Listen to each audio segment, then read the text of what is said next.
You mean the village keepers? Oh, let me think. When I was eating dinner the other day, I saw one of them by the side of the road, muttering away and eating mushrooms and tree roots. They shouldn't go around eating that kind of stuff. Okay. Did you notice anything else? Anything else? No, I think that's all I have to tell you. Sorry.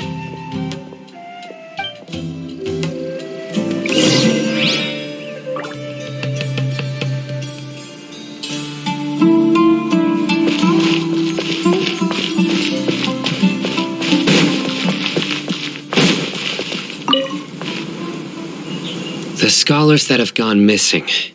Have you seen them? Those eyes. Those fierce eyes. You look like a real fighter. Don't change the subject. Right. You were asking about the mad scholars. I think it's been a few days since I last saw them.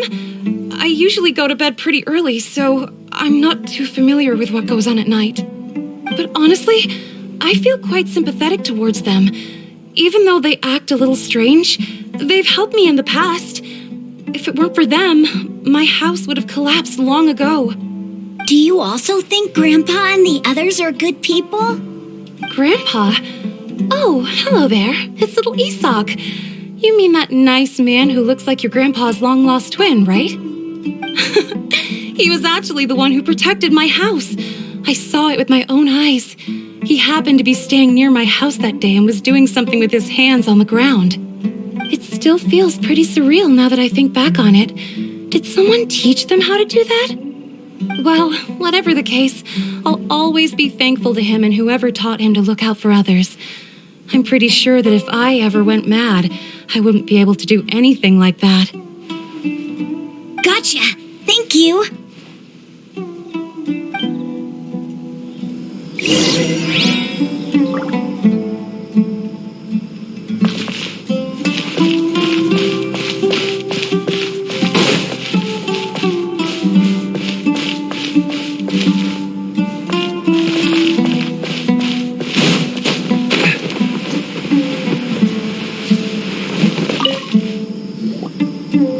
Sir, have you seen my grandpa recently? You know, the one who likes to sit and space out near the village entrance. Oh, well, if it isn't Isak. Oh, your grandpa, huh? It's been a while. The last time I saw him, he was spacing out by the road as usual. I went and asked him if he'd like any of the food I had prepared, despite my wife's protests. Like many people, she's really quite terrified of them. And speaking of my wife, she's still always complaining about how I don't make enough mora. That might explain why she's always mad at me. Oh, thank you. Thank you for taking care of him. It was nothing. You're looking for him, right? Did he go for a walk and get lost? Yeah. That's no good. Well, once you found him, come by my place again and I'll cook a little something for the both of you. I've known you since you were very young, so as far as I'm concerned, you're family. Please feel free to come by anytime. Wow, what a nice guy. Okay, thank you, sir. Huh? Don't say anything for now. Isak, stay here. Let's head over there. Stay quiet as you move.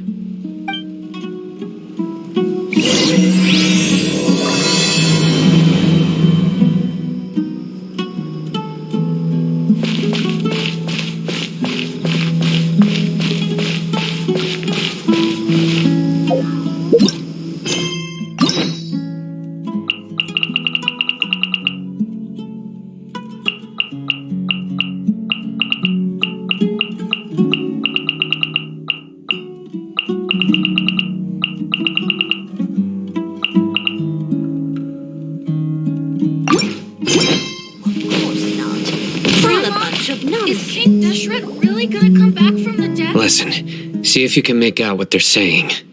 Have you heard? The mighty King Deshret, the sovereign of our faith, will soon return to this world. Yes, of course I have. King Deshret is the one and only true ruler of this land. I've never believed in any other gods. Still, you say he's coming back, but it sure doesn't feel like life's about to change around here anytime soon. What's your proof? Haven't you noticed? The village has been getting more deranged scholars than ever. Delavar was saying that many people also went insane just before the fall of King Deshret's civilization in ancient times. We don't quite know why, but it seems like there's some sort of connection between insanity and King Deshret. Isn't it a sign of King Deshret's power that all the mad scholars have disappeared? If you ask me, they must have been chosen as the final sacrifice for King Deshret's resurrection. Huh. Now that you say it, that does make some sense. Does this mean our lives are finally going to take a turn for the better? Exactly. Those city folks will get what's coming to them. Now, repeat everything you've just said from the very beginning. Huh? Who are you? Where did you come from? My patience is running thin. You heard what I asked.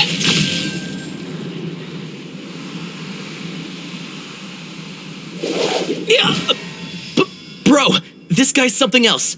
Just look at his eyes. One wrong move, and he's gonna flay us alive. Let's not get on his bad side, okay? I am no match for this guy. Oh, okay, good sir. What is it you would like to know? Tell me about King Deshret's resurrection. Well, I only know a few things from hearsay. I went for a drink the other day and heard others talking about a rumor that the madmen will disappear and that King Deshret will return to this land. I'm not making this up, I swear. Hey, go on. Keep talking. It's true. It's all true, sir. We desert folk have had more than enough of those people at the academia. They keep sending us all their mad scholars and won't let us have a good life. Would you want to live like this if you were in our place? The radicals were even more thrilled than me when they heard the news. We're all praying for King Deshret's speedy return. Delavar also said that once King Deshret returns to our side, it's only a matter of time before we conquer the land on the other side of the wall. They're all willing to serve under King Deshret and fight for a share of the glory. Is that so? Seems like he still wants to know more. Keep talking. Got it. At first, I told myself it was just the drink talking, but then all the mad scholars vanished without a trace, just as the rumors said. Please don't beat me up just for mentioning these rumors. If I'm guilty, then everyone else around here is also guilty. I'm just saying what the others said. The people here really like King Deshret, but dislike the Dendro Archon. Where is this radical person you talked about? I haven't run into him over the past few days, so he probably hasn't been around the village. What about you, man? Have you seen him at all? No, not at all. We wouldn't dare lie to you. He's really not here right now. Sounds like you're not too close with the radicals. No, of course not. All we know are their names. I have many ways to stop you from talking, and many others to stop you from sending warning messages. So you'd best just stay home and hope I don't hear of you trying to contact anybody. Don't do anything until I've gotten to the bottom of this. Try something foolish, and even Candace won't be able to protect you. Yes, got it. We'll do just as you say. That scared Paimon half to death. Sino is pretty terrifying.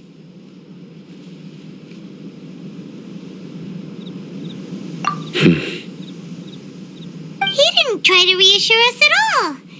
It's like he's used to hearing that. Oh, Paimon bets lots of people have told him that before. I heard that. Sorry. It's part of being a Matra. The rumor we heard just now seems like a strong lead.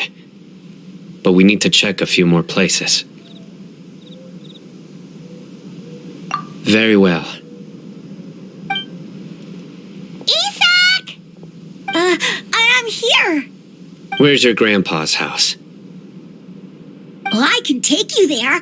Just follow me.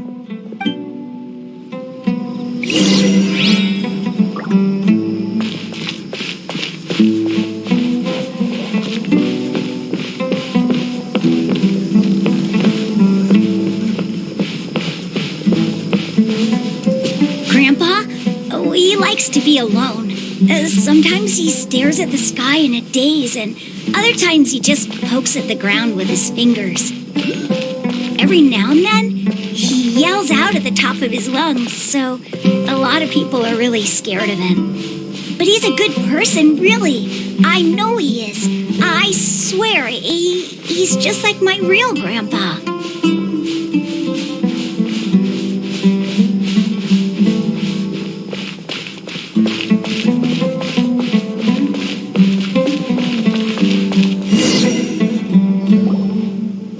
This is where Grandpa usually stays. There sure isn't much here.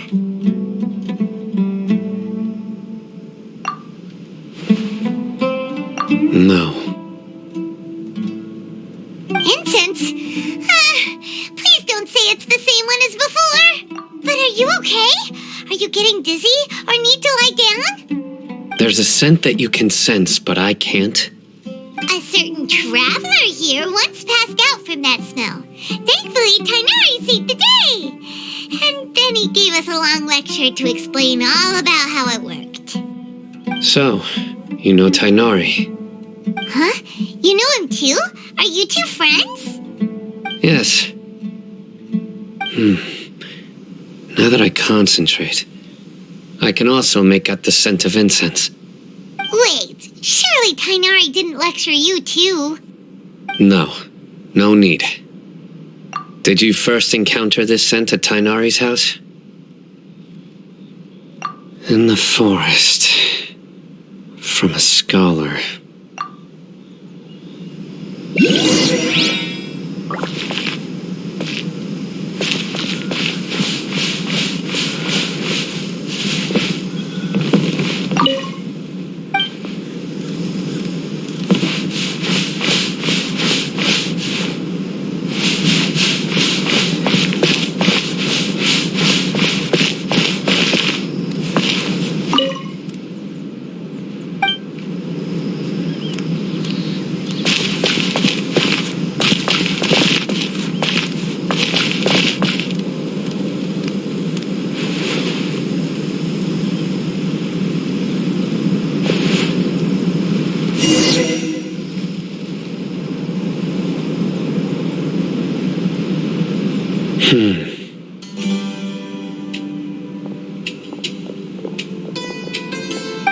What are you looking for, Sino?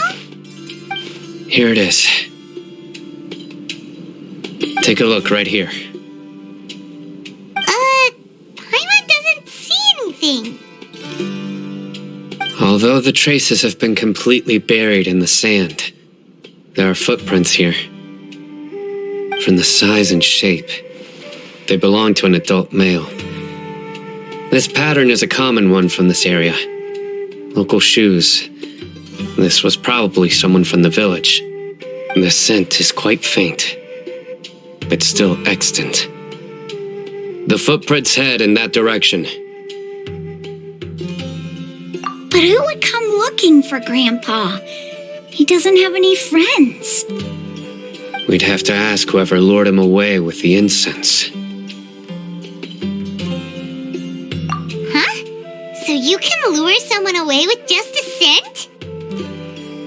Hey, what's wrong with liking good food? Everyone's got something they love in life. Exactly. Most scholars are fond of incense, since the smell supposedly helps them clear their minds and discover new knowledge. Even deep within the clutches of madness, they still yearn for their knowledge-seeking days, and will follow the scent whenever it presents itself. No, Grandpa. So someone's taking advantage of their weakness? Huh.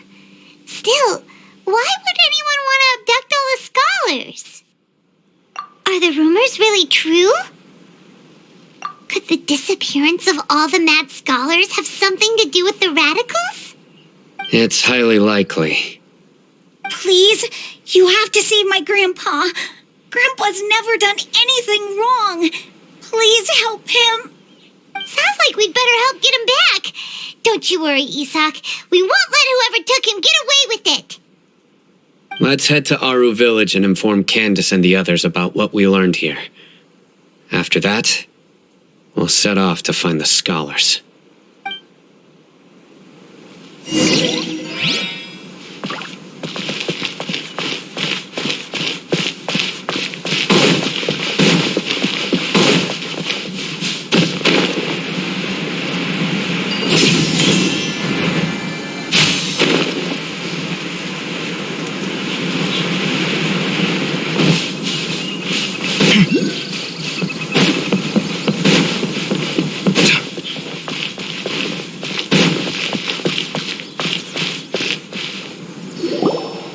Right.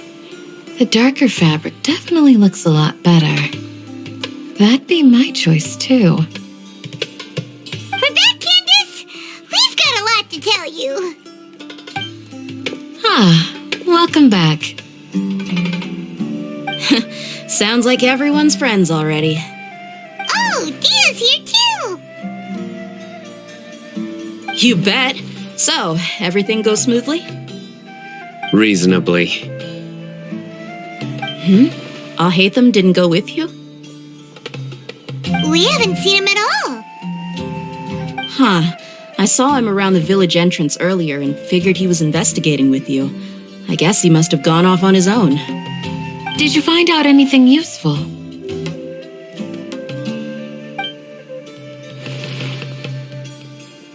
I see.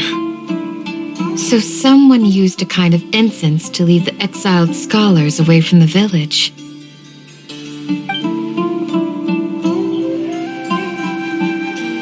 The resurrection of King Deshret? First I've heard of it. Far as I know, the kind of incense you just mentioned is only popular beyond the wall.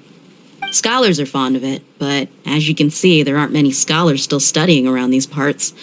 No seller would be able to make a profit here. Not to mention, making incense is a labor-intensive process. You won't see anybody in the desert with the patience to make or sell something that requires that kind of effort. It seems someone from beyond the wall must have been supporting this. Makes sense. So what should we do then? Do we go back to the academia and search for leads there? If it was any other day, that would be your next logical step. But today, you've got me on your team, so you get an extra tip. Didn't you say that the villager got his news from the tavern? Well, I also like to drink at the tavern, so I know a thing or two about these radicals he mentioned. If Paimon remembers correctly, the leader of the radicals is some guy called Delavar. Ah, yeah. Delavar, the scar-riddled bandit, Engur, the wide-eyed butcher, and Jabari, the duck-tailed bearded crook. The whole lot of them are known around these parts.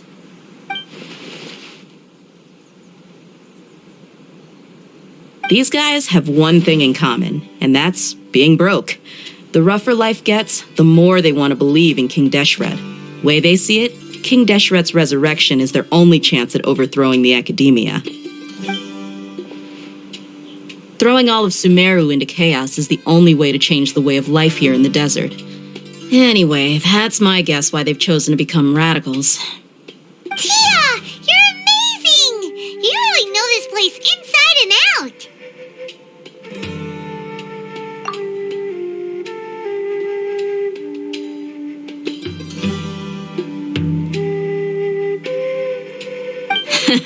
No merc can afford to slack off on gathering intelligence. Every mora I've spent in the tavern has been a valuable investment. Let's head out. Now hold on, you're staying right here, Sino. Why? Aru Village is not a big place. Outsiders stand out here like a sore thumb. I'd bet word about you has already gotten out. The desert is unforgiving, so the way of life here is also a lot tougher than on the outside of the wall. You survive on making connections out here. Compared to you, mercs like me are just third-rate amateurs. I've got no actual fighting skills to speak of. But that also makes it a whole lot easier for me to gain the locals' trust.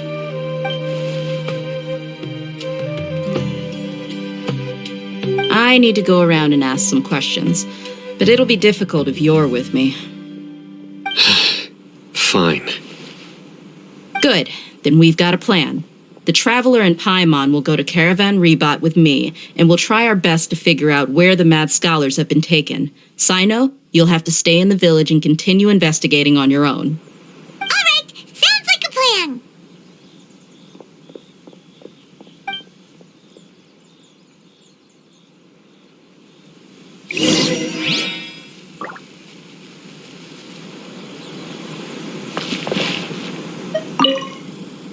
Sino, please don't take offense. I'm sure Dia just wants to help everyone solve their problem as quickly as possible. That's why she can be so straightforward at times. I don't mind. Ah, I see. Well, from the way you were staring out into the distance, I thought you might have been mulling over Dia's words. No, I'm used to being treated that way. It's natural to fear strength. I take no objection to it.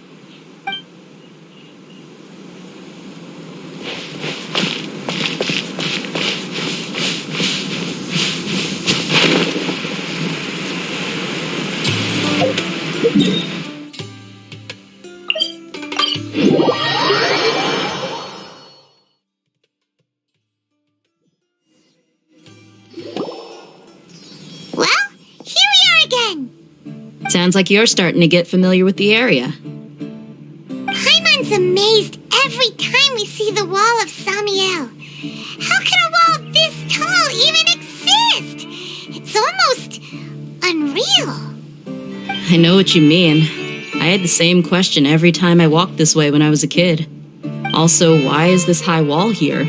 And can a wall really block sandstorms? It was only after I grew up that I realized the wall of Samiel isn't just there to keep out the sandstorms. It serves a more important purpose, keeping out people like us. Sumeru is run by wise and mighty sages. To them, us desert dwellers are nothing but tools that can be used and discarded at their whim. We're cheap labor, like livestock, but easier to control. Nothing more.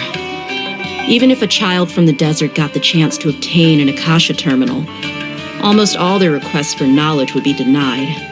The academia believes we're underserving. Geniuses like Sataria are one in a million. The other children never get a single chance to try and rewrite their fate, even though the academia knows very well that we're humans, just as they are. That's terrible. I would tear down this wall with my own hands if I could.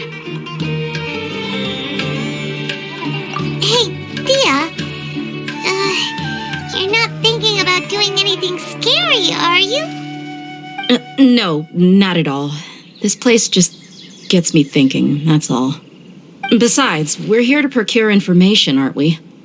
Yep, we gotta catch those. Shh. Caravan Rebot is crawling with people, so be careful what you say. We don't want anyone to find out what we're here for. Our mission started the moment we arrived here. Let's go check out the tavern. Maybe we'll find someone I know.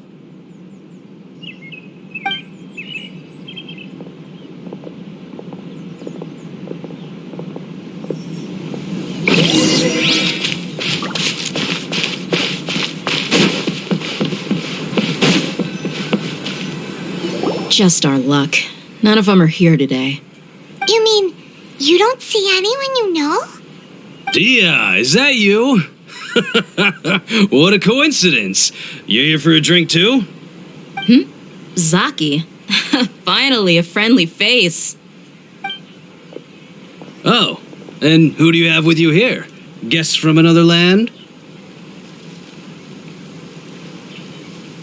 Hello! hello. I'm Zaki. Dia's, how would you put it? Drinking buddy? We've had drinks together a few times. You could say we go back a ways. Anyway, as far as my friends here, they aren't too shabby, are they? You rarely see any Outlanders so friendly and respectful nowadays. Absolutely. Much better than those people on the other side of the wall. So, Dia, are you looking for someone? Yeah. Have you seen Engur, Delavar, or Jabari recently? Of course I have. Matter of fact, we were all here drinking together just a few days ago. I've got a spice trading deal from another nation.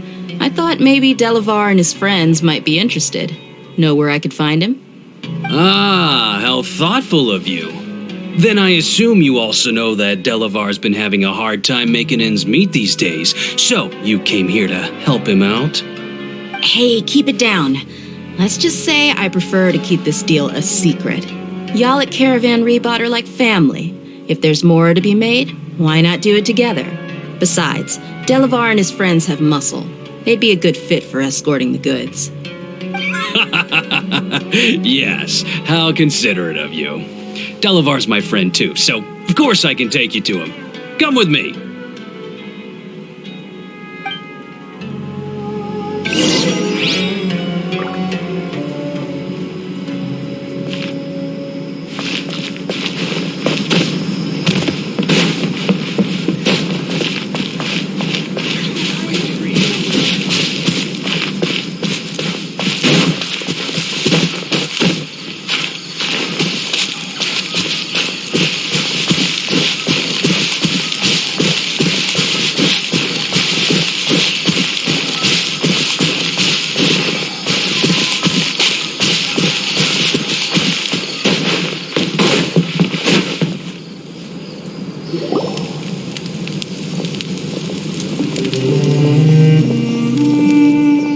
Are we there yet?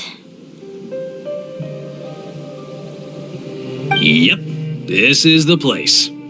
This place is practically deserted. What are they doing in a place like this?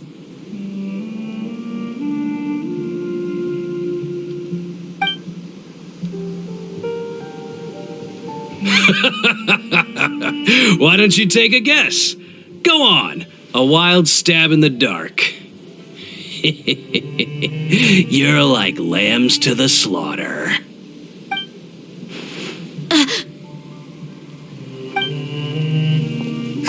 It's an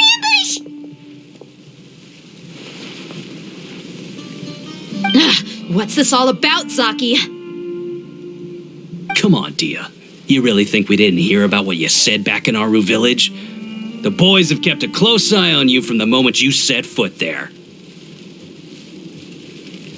Not only do I know that you're looking for Delavar, I also know that you've teamed up with people from the academia to look for the missing scholars. So, you've been watching us from the very beginning? Uh-oh. Paimon knew leaving Sino behind was a mistake. And you left the strongest one in the village, didn't you? Who do you think you are? You really thought we'd fall for your little business deal nonsense? So you and Delavar have been partners all along. Dia, I guess it's only natural for a traveling mercenary like you to be out of the loop. Those of us who hang around the tavern have stronger bonds than you think. But you got one thing right. We're all looking forward to an uprising in Sumeru. There's nothing more we'd like to see than the desert folk overthrowing the academia. If that's the case, then I'm sure Delavar wouldn't miss a second of it. I'll be honest with you, if it weren't for what you said in the village, your little monologue about the Wall of Samiel would have convinced me that you're one of us. Delavar. And Engur, you're here too, huh? Long time no see, Miss Mercenary. You should have known the traitors are what us followers of King Deshret despise the most. Dia, I thought that you, a fellow desert dweller, would understand why King Deshret is greater than the Dendro Archon. Little did I know, you don't deserve to join us. Yeah, gee, what a missed opportunity. adopting radical views and kidnapping innocent scholars, all because of some baseless rumors. Anything else I'm missing out on? See? There you have it. Mercenaries are just a bunch of faithless scum with only one thing on their minds. Mora. Pathetic. You're all like a pack of street rats. You're not wrong. Mercenaries are driven by Mora, and my faith lies with whoever's paying me. As long as there's a profit to be made, anyone can become my friend. Enough talking! Get him!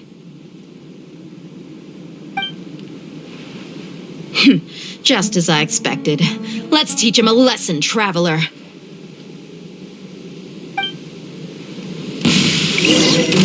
Following orders. Mind the punishment.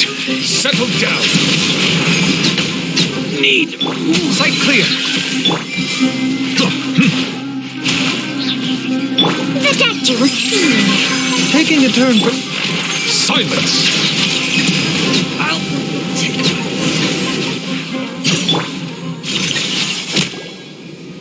Impossible! How could you? So, what do you think about your meticulous network now, Zaki?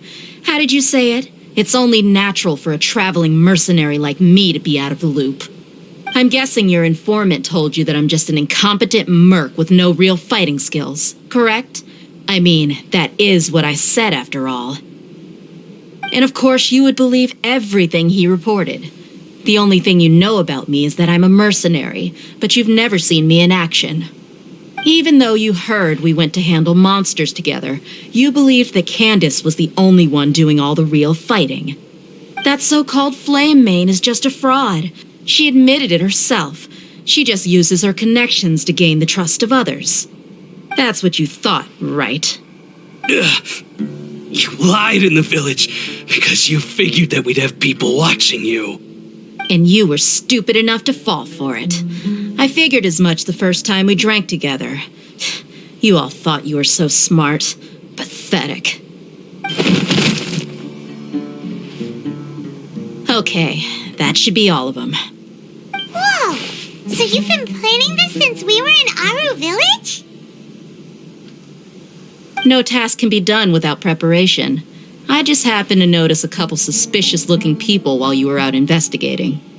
Oh, but instead of catching them right away, you let them report back. Those two who were snooping around were just a couple small fries. If we want to get the real catch, we have to be patient and give it some time. Oh, you mean the funny name she mentioned back in Uncle Ampu's house? The wide-eyed butcher, scar-riddled bandit, Paimon can't remember them all. That's just a bunch of drunk talk.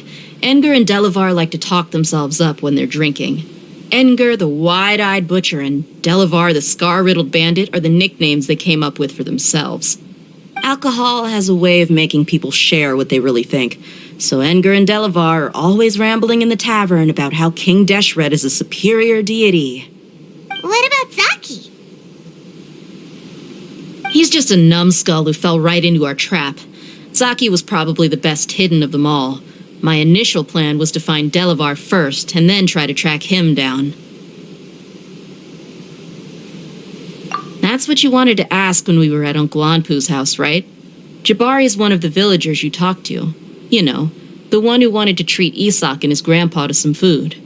Wait, so he's a radical too? No, he isn't. I just needed to tack on a random villager name to make the eavesdropper think that I was making some wild guesses based on my impressions. Wow! What a genius idea! Well, that's an expert mercenary for you. Ah, you're too kind. It was straight from the usual playbook, if I'm honest. So, that thing you were saying before, is it really true? About what?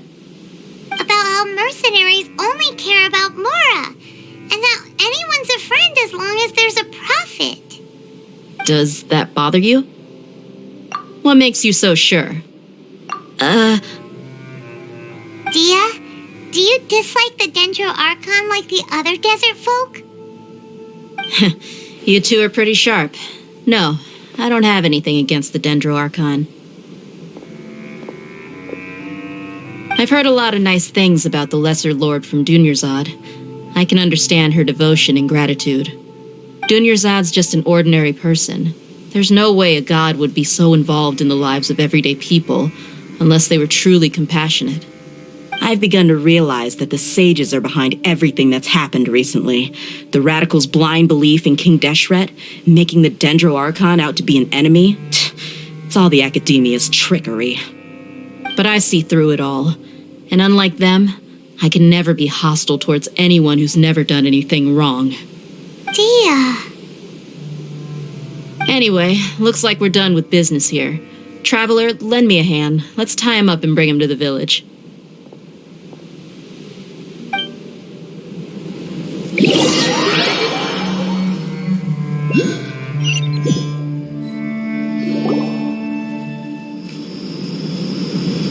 This should be all of them.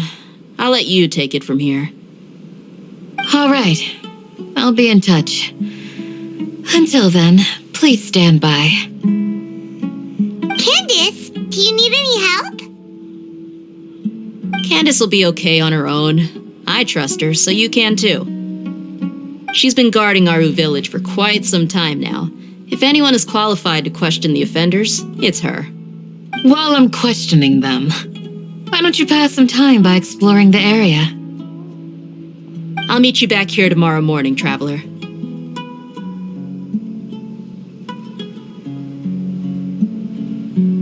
As for these idiots, let's just hope they live to see another day.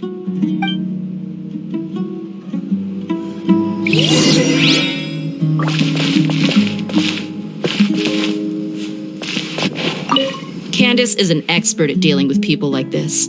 All we have to do is wait for her word.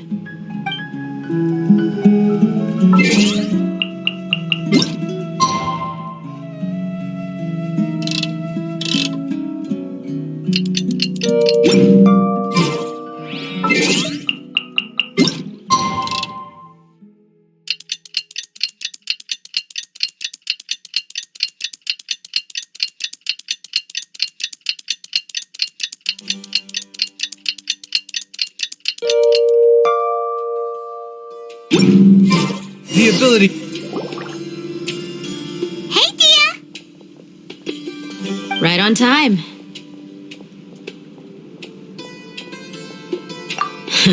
We'll know any moment now. Hyman's been wondering. You seem to know Candace pretty well. Have you been friends for a long time? We've known each other for some time now. She's a pretty interesting person. Even though she's an extremely strong warrior, she never misuses her powers against others. Oh, Paimon knows what you mean. Like a lot of martial artists say, never take the fight outside the ring. Yep, I guess you can put it that way. It takes strong convictions to be as dedicated as she is, and shoulder that kind of responsibility. Us mercs, on the other hand, we pretty much live from one day to the next. Well, Paimon thinks you're great too. Really? Thanks for that.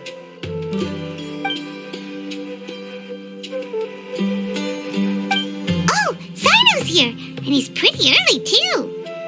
Yes, I was here yesterday to help out a little. To help out? By doing what? Sharing some interrogation techniques. Oh, you mean you taught Candace some more persuasive methods? Right. Come on in, everyone. Come on, let's go inside.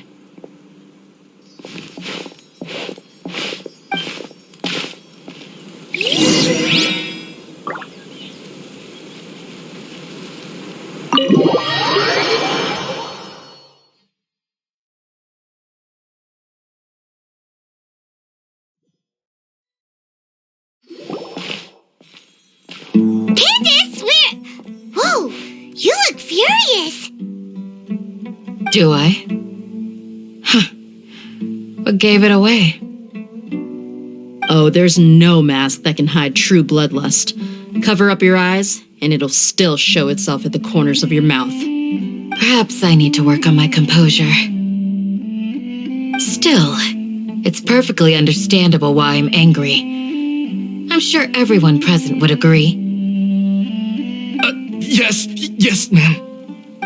Please, don't beat us anymore. We're gonna die. Well, looks like Sino taught her well. You fear death yourselves, yet you do not hesitate to place the lives of others at risk. The absurdity is mind-boggling. The ones you call mad scholars are known to us as the Village Keepers. They are vital members of our community, and some even count them as family. You come here to my village, and you treat my people as nothing more than stepping stones towards your goal. Tell me, what would you do to you in my position? Mercy! Please have mercy! You've made your bed. We may all be desert dwellers, but there's one thing that I understand better than you. The resurrection of King Deshret will only result in war. And war serves no one. The people of Aru Village care little about which god is in power. Life may be tough and tiring, but we wish to preserve our way of life. A war would only cause us to lose all that we have. And that is not a responsibility that you can afford to shoulder. We understand. We're sorry. I'll tell you everything I know. Please, just let us go. I'm listening. You might not believe this, but it wasn't us who came up with this idea. Someone was spreading rumors in the tavern. That's how we ended up hearing about King Deshret's resurrection. Some mystery man told us that mad scholars will make the perfect sacrifice to usher in King Deshret's resurrection. They give their lives, and we can get anything we wish for. They're called Village Keepers. Slip up again, and you'll regret it. Yes, sorry. It was all that mystery man's doing. He told us to spread the word about King Deshret's resurrection and talked us into helping him. In return, he said he'll help facilitate the resurrection process. I'm not sure. That's one. Huh? One what? Strike. You get a total of 3. Then, you die by my hand. Wait, I'm telling the truth. We don't know anything. It was all him. 2. He got us to lure them out of their houses in the night with some kind of incense. We take them to a junction outside the village. Then the mystery guy takes them from there. You gotta believe me, please. I'm telling the truth, I swear. Just ask them if you don't believe me. That was indeed the truth. Traveler, go on.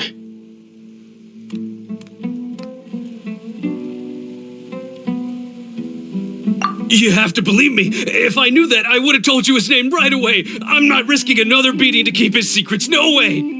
That guy, he wears a cloak, and he's always careful to cover his face. He calls himself King Deshret's envoy.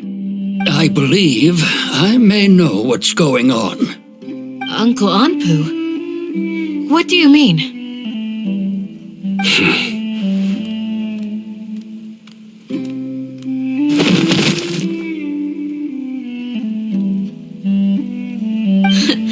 Smooth. Okay, speak. If my suspicions are correct, this mystery man they speak of could be from the academia. Some time ago, people from the academia attempted to take the village keepers away. I refused, insisting that they are part of our community. It strikes me now that this secretive character shares the same goal they had. Which means it's highly likely that the academia was purposely spreading a false rumor to trick the radicals into delivering the village keepers right into their hands. They were the ones who brought them here to begin with. Now they're trying to take them back? We aren't gonna let that happen. Not the academia again. Just as I thought. But what could they want with the village keepers? People are nothing but tools in the eyes of the academia. A change in their plans likely means they found another way to exploit the scholars.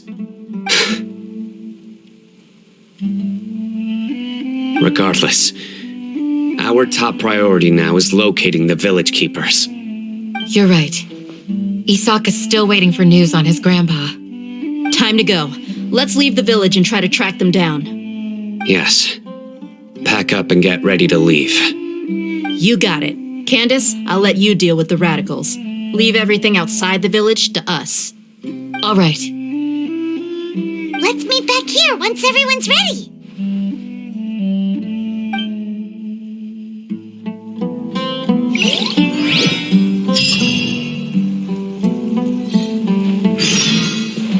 What scheme is the academia brewing now?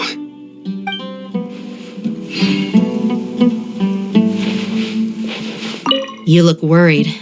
Thinking about the village keepers? Yes. I'd look for them myself if I could. As members of our village, each one of them is very important to me. You have a strong sense of belonging here. I guess I'm the opposite. Mercs are stray dogs, wherever they go. Dia, don't say that. You can be a part of this community too. Thanks. I'll let you know when I feel like joining.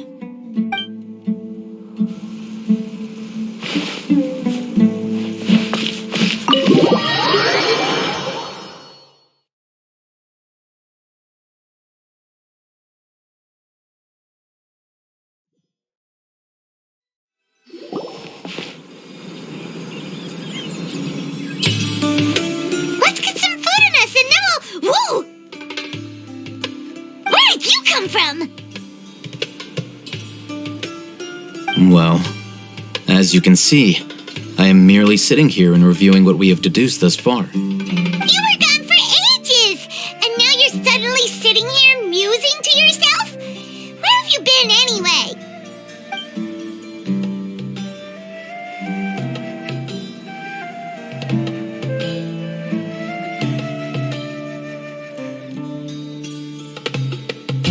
Hey, what's with the silence? You never think things through before asking questions. I'm giving you some time to make up for that. Paimon's so mad!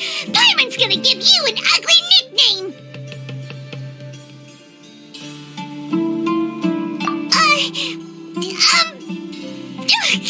Never mind. Paimon's got nothing. There's just nothing super obvious to pick with this guy. It makes it so hard. Well, you've heard nothing to suggest I left this whole time, so clearly I stayed in the village to investigate. Anyway, you plan to leave Aru village and keep searching for the truth of this matter, yes? Yep. We're not gonna find out anything more by staying here, so we thought that we might as well take the search elsewhere.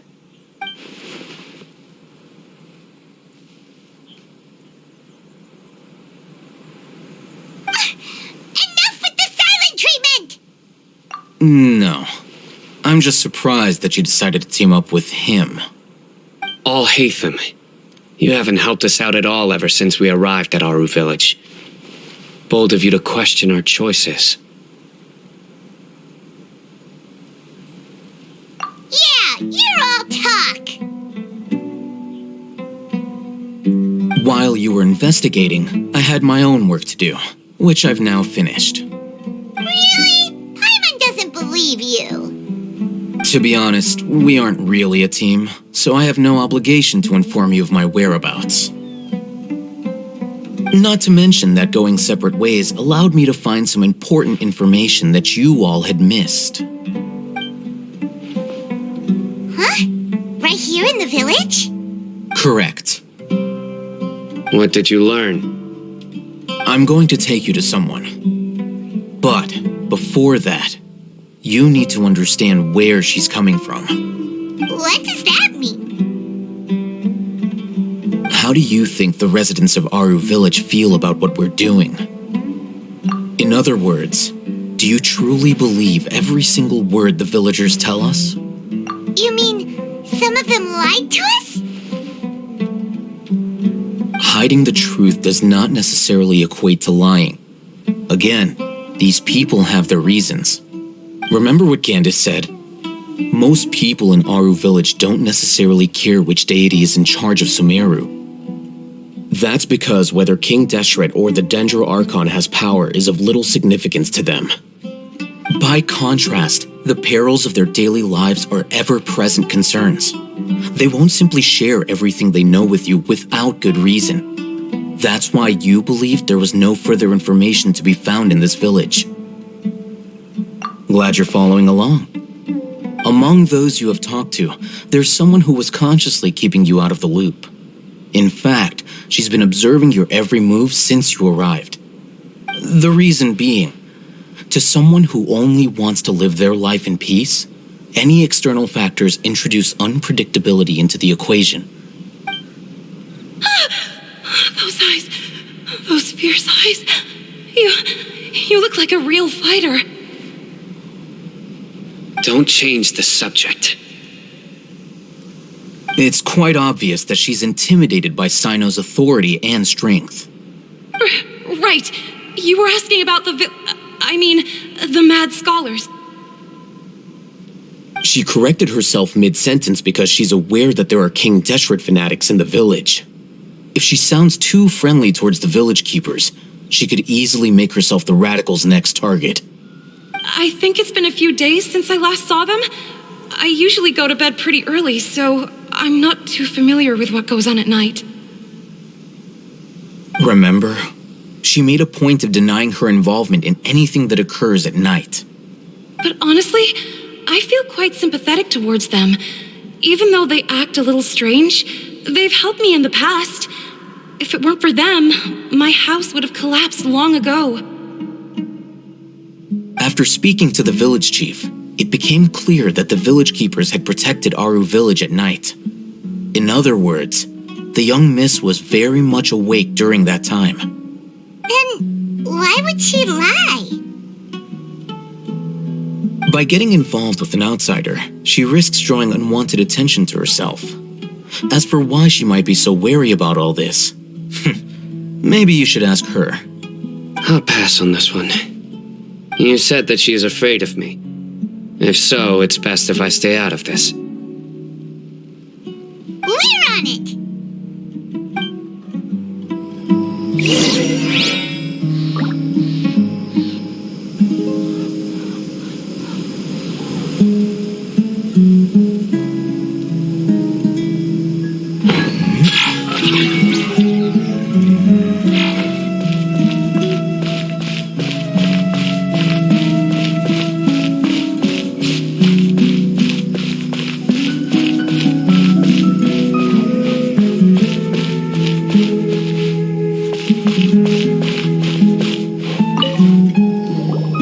Miss Shawnee, as we discussed earlier, I've brought someone with me.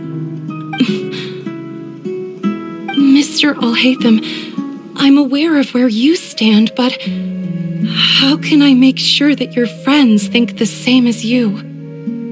Huh? What do you mean? We need to clarify our stance or something? Go ahead and talk to her. You'll get the answers you want. Go on. Earn her trust. Is it really that simple? May I call you Traveler? Hi, Traveler. I want to ask you something. Do you think the resurrection of King Deshret can truly change Sumeru for the better? Why's that? That's very similar to what Miss Candace says. I know you two are friends. That's why I'm willing to talk to you, even though I do have some reservations. Before, I wouldn't even have the courage to ask something like this. Traveler, do you believe our lives will get better?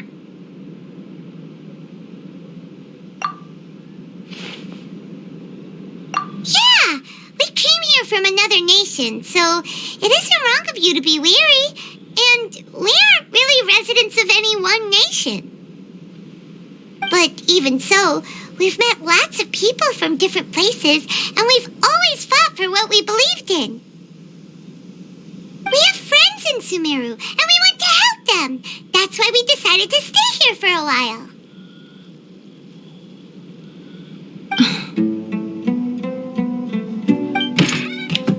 I want to trust you. My apologies for posing my questions like that. To be honest, I didn't expect you to come back for more information. Alhaitham told us you have your reasons. It's okay. We understand. The fact is that only one side of my family is desert folk. I don't really fit in anywhere in Sumeru. Some believe in the Dendro Archon, while others believe in King Deshret. I don't belong to either side, and neither side would want me. Speaking of which, the radicals mentioned that they despise traitors. Do they just think that anyone who's different from them is a traitor? Yeah. Some people can be so narrow-minded when it comes to bloodline and beliefs. It makes no difference what I say or how I behave. I'll always be suspected of having ulterior motives. Slowly, I just stopped talking to people. I pretended not to hear or see anything. All I want is to live my life in peace. And then it happened. The village keepers who had helped me disappeared with no explanation, and I didn't dare breathe a word about it to anyone. Until now. You can tell them. I'm sure she'll keep your secret. All right. I'll tell you what I told Alhaitham. I actually have a sharper sense of hearing than most. Sometimes, I hear strange crying sounds in the night. There are ghosts? Perhaps. I'm not sure. It's faint, but it's definitely the sound of crying. It comes from far away in the distance, and always carries very raw emotion.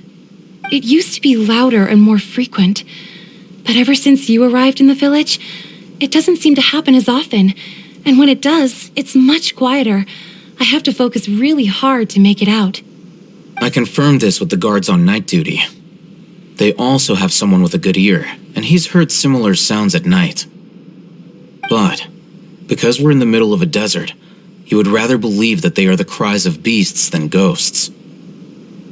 There's really nothing around these parts, except for an old hospital not far from the village.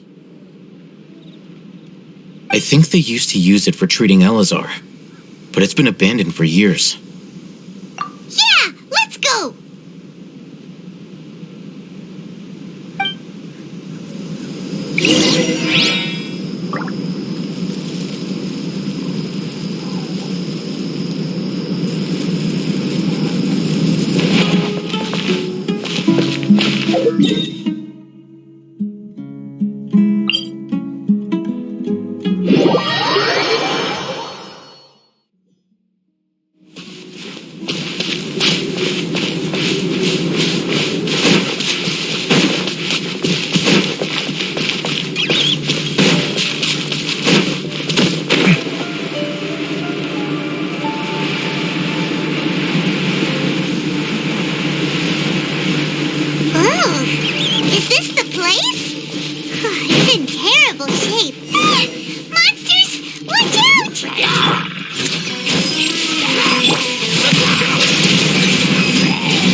Bow your head.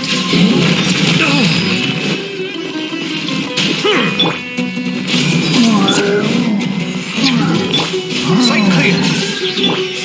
Be sanctified. Silence.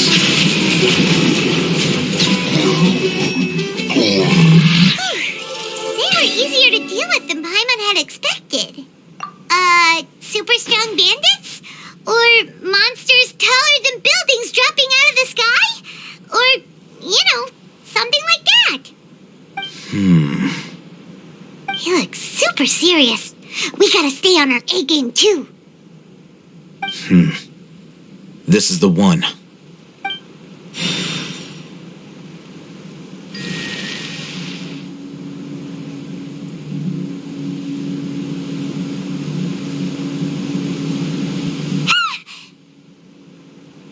Let's go in and take a look.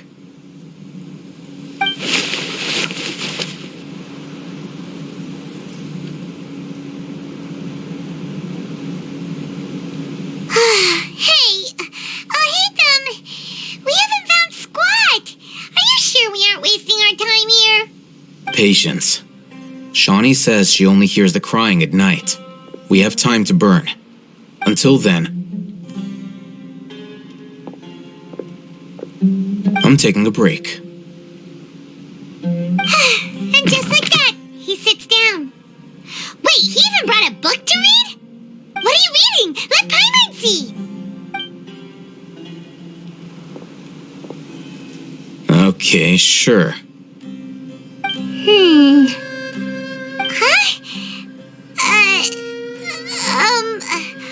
The natural position, which is the positional propensity of an entity in natural motion in contrast with an object in forced motion? Huh? When free from external influences, every entity displays the tendency to follow its natural trajectory? So, you got that? Oh, Paimon gives up. You keep reading your book. See ya. How is he so relaxed? Look at him, reading an impossible book in a creepy place like this. Hey, Paimon's your Tibet travel guide. Paimon knows plenty of useful stuff already. And anyway, it's not Paimon's fault that the books people read in Sumeru are so complicated.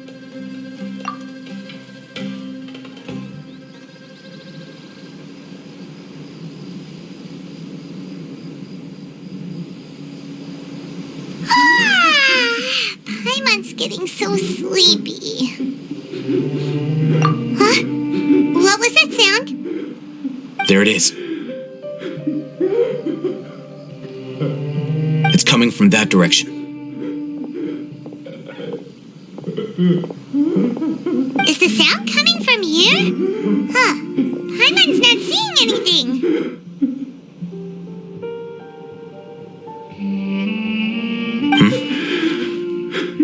It's from below. But there's no way we can get down there. Something is off about the interior here.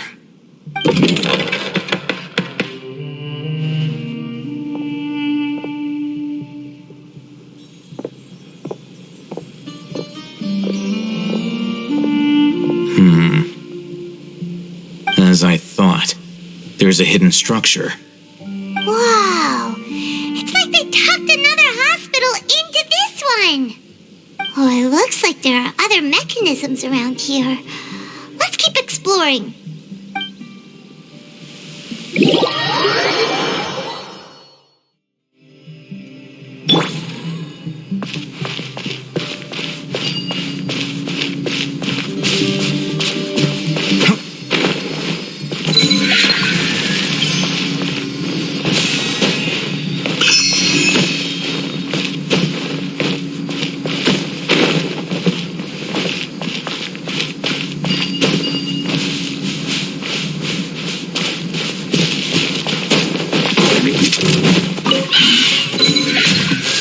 Bitter pill to swallow. Bow your head.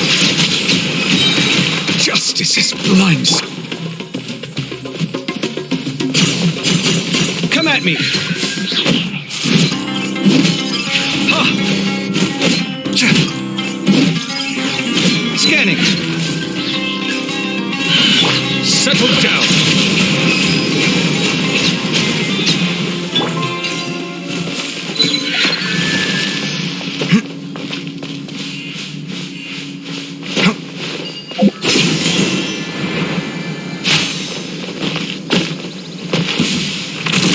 Mind the side effect. Bow your head.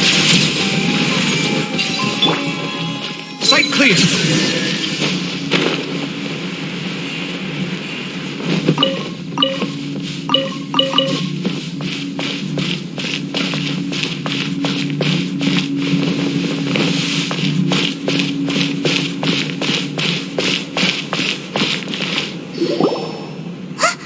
Look! There's someone over there! Good idea. Let's approach him slowly without alarming him.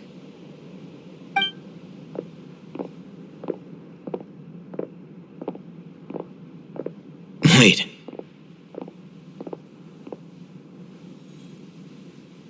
You're...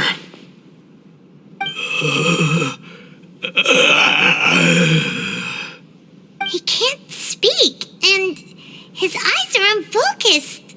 But he looks too young to be anyone's grandfather. Also, why is he the only one here? Didn't expect to see him here. You know him? He's Razak, a senior of mine at the Academia. He's a scholar too? Is he the kind that holes up in a forest and mumbles stuff about training? No. And that's the problem. Razak was never involved in any of those things. He never trained in the forest, let alone reach Satyavada life. Leaving that question aside for the moment, him being here alone means that we might be too late. Looks like they've already taken everyone away. For whatever reason, they left Razak here. Perhaps they simply didn't have time to come back for him. There are drag marks on the ground. They're clearer by the doorway. Someone was forcefully drawing a cart that was loaded with something heavy. Loaded with people? That is one possibility.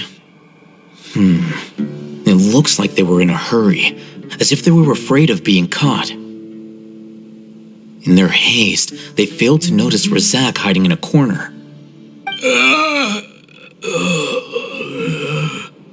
The symptoms are identical. Looks like we found living proof. Huh? Why do you say that? Allow me to jog your memory. Recall your time at Port Ormos. Don't you think his symptoms look familiar?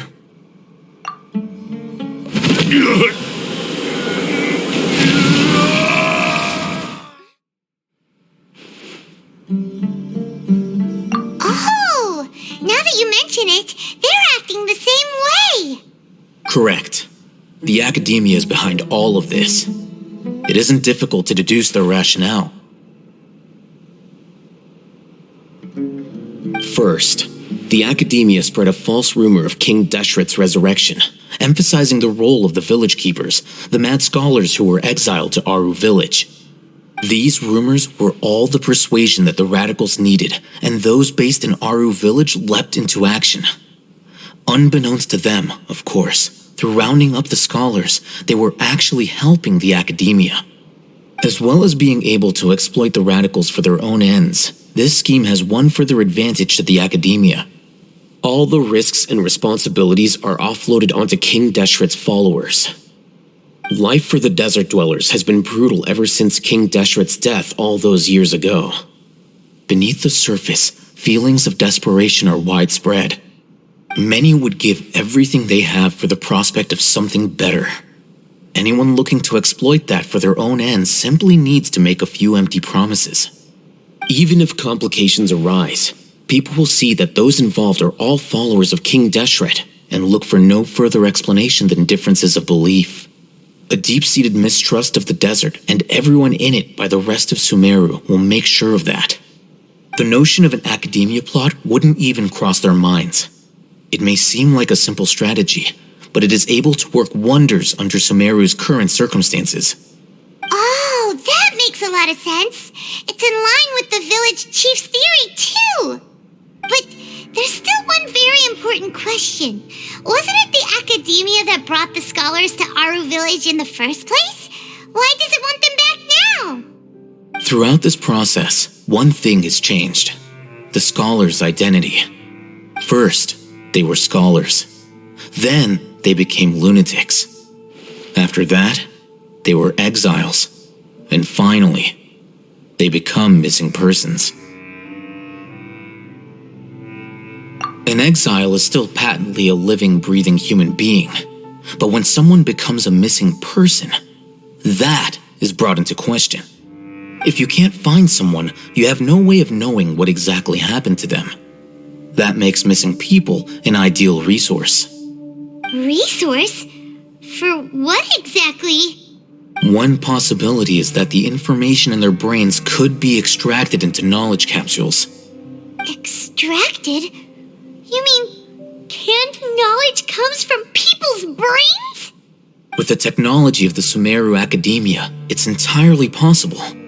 Perhaps the process caused them great suffering, which is why they cry out in the dead of night when no one is watching them. So, the human brain... Nope, nah, Paimon doesn't want to think about this.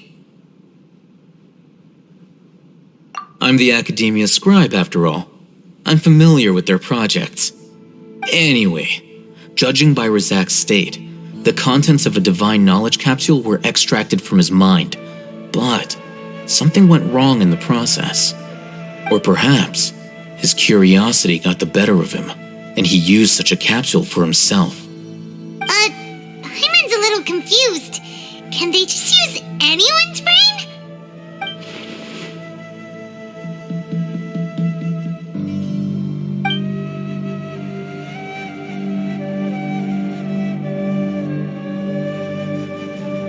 The look on your face tells me you've realized the answer.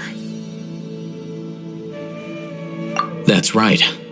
To some scholars, gaining knowledge about the gods is their entire life's pursuit. Extracting canned knowledge is just one of the extreme measures they turn to. However, I can't help but wonder, what do they seek to gain from divine knowledge? The Academia is going out of their way to look for forbidden knowledge. But what is their ultimate goal? I've spent quite some time trying to analyze the contents of the divine knowledge capsule, but to no avail. It seems like my way of thinking is too different from theirs. You mean you're not even slightly interested in getting your hands on this forbidden stuff?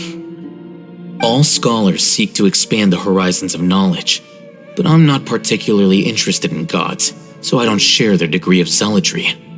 Extracting information from people as if they were lifeless objects? If this is the direction of academic progress, then the Academia may as well shut its doors. Sounds like you're really against all this. Of course. The Academia's actions run contrary to their rules. Whether it be academics or knowledge, everything has its boundaries. If those lines are crossed, the rules and order that govern everything in the world will be destroyed. This matter needs to be corrected, just like fixing a typo in a book. Wait, didn't you step in to help because you felt sympathy for those poor people? Not to be callous, but no. My criteria are a little more restrictive than that. There is no shortage of suffering in Sumeru, and the same can be said for the rest of Teyvat as well. What do you plan to do about that? Save every last person? Probably not. Paimon's not sure. You can say that. Simply put, I don't blindly place my faith into strength or heroism. I do what I want. The divine knowledge capsule is something I want to investigate in full. That doesn't mean I'm willing to take action for the sake of a few strangers.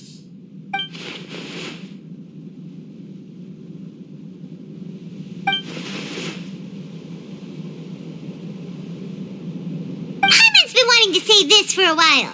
There are a lot of bad guys in the Academia, but you're not one of them. You're their weirdo. You're probably right. Though I must say, I quite enjoy this feeling of being the odd one out. Uniqueness is also an asset, is it not? Wow, that's a great way to think about it. Paimon's really impressed. If only Miss Shani had a similar mindset, her life would definitely be a lot easier. I'm just a more likable person than her in general. There's nothing more to it than that.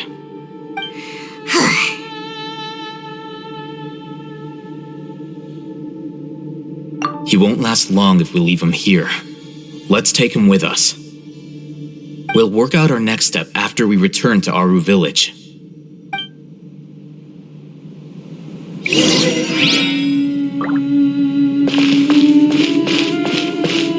We're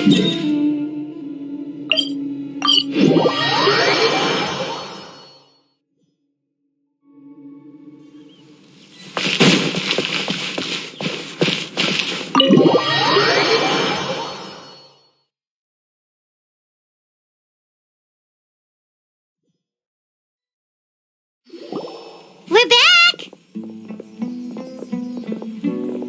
You must be tired. You should rest and take some water. What's the situation? Who's this? Unfortunately, somebody who's too young to take on the role of Isak's grandfather. Nevertheless, he's one of the people we're trying to find.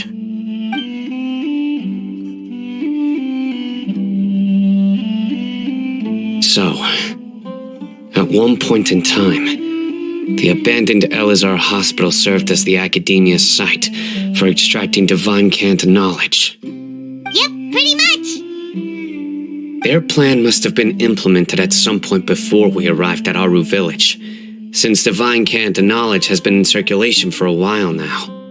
Yet, they fled once we were headed to the village, almost as if they knew we were on their trail. Why is that?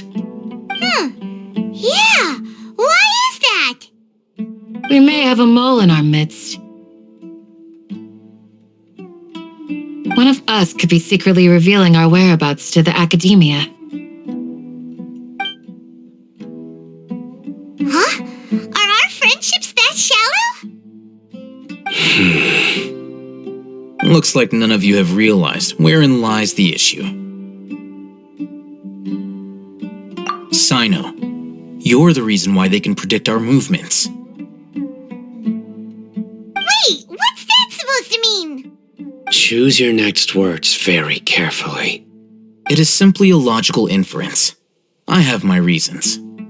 So what you're saying is, Sino's the mole. Interesting. And here I thought you were the most suspicious one, Al-Haytham, since you were always acting alone. I know. You have a point. But I realized something as we were returning from the hospital. Sino isn't like any of us. What are you trying to say? Do you still remember who you are, General Mahamatra? As a Matra, you are no doubt privy to certain kinds of information. Before you can take action against someone, you are required to have all the facts available, including the less than savory details. Simply put, the Academia has traditionally allowed you access to a wealth of sensitive information. Knowing their modus operandi, wouldn't you expect them to take precautions against you? If you want to raise a vicious wolf, you need to make sure that you can avoid its bite. The Academia is monitoring me? It's not that simple. The Academia has eyes all over Sumeru, but they have a special protocol for dealing with you. Every so often comes a Nyagarbaha Day. On this day, the Academia enters new information into the Akasha through knowledge capsules. I remember seeing the thick notebook next to the control panel once. Its contents were all about the General Mahamatra, his activities throughout the day, preferred methods of enacting judgment, everything. You're saying that the Academia entered my information into the Akasha too? But what's the point in doing that? My actions aren't important enough to be added into the Akasha. The Akasha is capable of computation. The Akasha's algorithms are entirely capable of predicting your movements using the data entered. When you would depart, the route you would follow, your destination. It knew all of this. It predicted my every move. The Academia has been watching you longer than you think. However, the fact that you resigned is proof that their suspicions were well-founded. So that's how it is. Sino adheres to his principles so strongly that he's actually a thorn in their side. Tenacity of will and steadfast faith are worthless to the Academia. They need scholars who are easily pliable and mindlessly go after anything they can profit from. Sino, don't take it to heart. This just proves how much of a trustworthy ally you are. They escaped because of me. Don't blame yourself. It's not like any of us would have known. I have an idea. If they predicted my movements, then I might be able to guess where they went. Whoa, you bounced back fast. There is always an opportunity for safety after danger passes. Oh, so that's how it is! Paimon gets it now! If the Academia is trying to avoid Sino, then the safest place would be... Yep, that's right! They'll want to proceed in the direction opposite of where I'm going.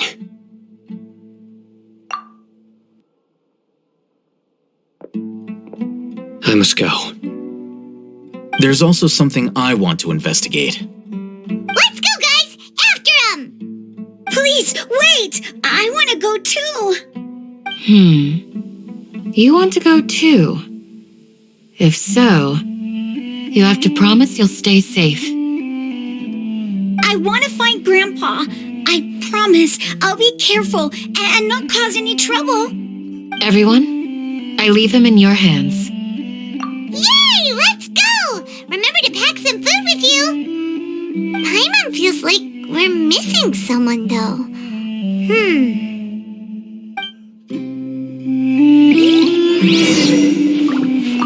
I'll be awaiting your good news.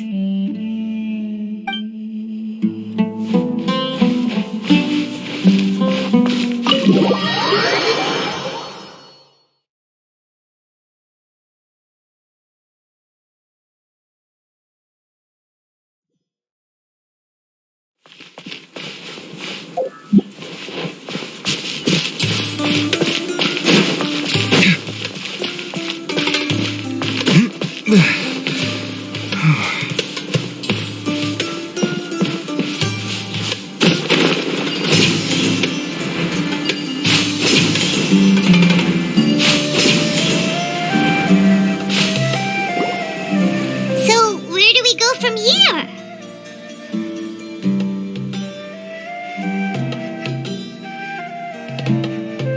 Yes. After leaving the village, we should head straight toward the desert.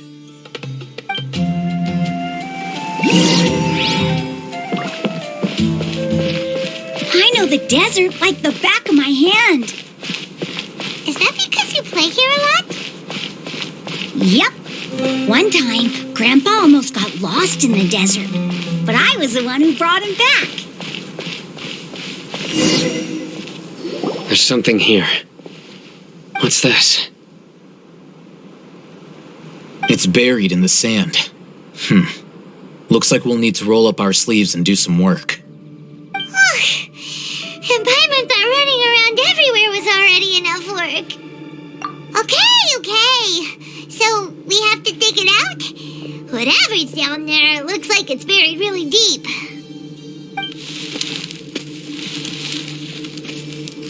These are likely fragments of an Academia-developed device, something akin to a headset. Looks like there were more than one village keeper. They must have been escorted this way because there are device fragments scattered around here. Let's split up and search the area. Chances are that we'll find other things nearby.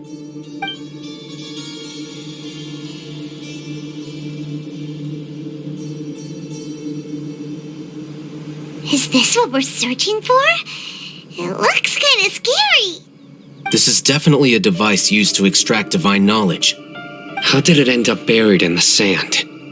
That can't have been part of the plan. They must have been attacked along the way. Wait, what? Grandpa, I hope you're okay. Don't worry, your grandpa's gonna be fine. Razak didn't display any signs of starvation or dehydration, which means that they left fairly recently. We should be able to catch up. One more thing.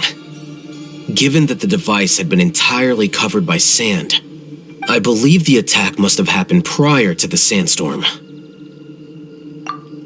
Let's keep going. They can't have gone far. Ugh,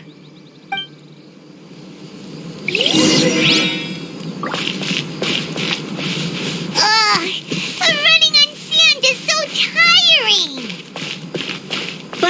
You're flying, aren't you, Paimon? Is flying over sand tiring too? Ugh, of course it is!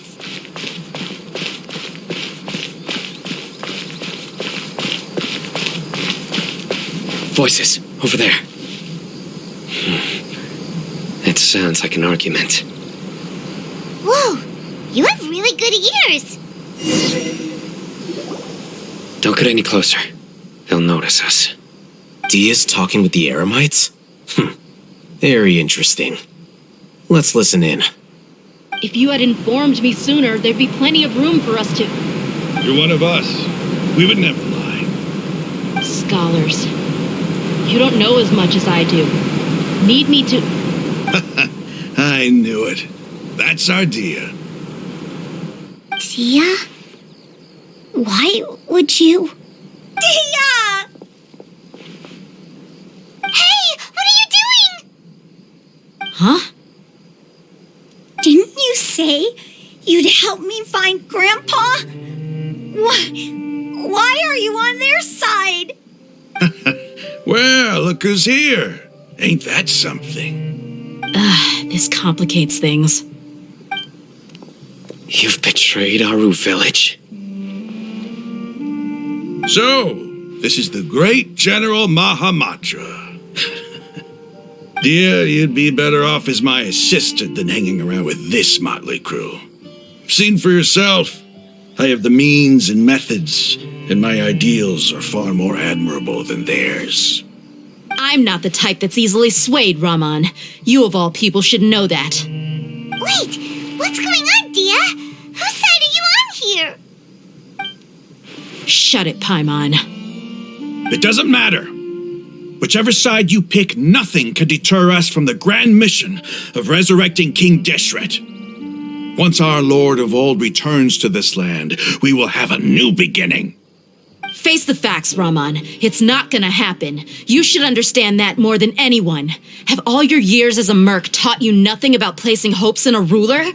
I'm a desert dweller and a proud follower of King Deshret.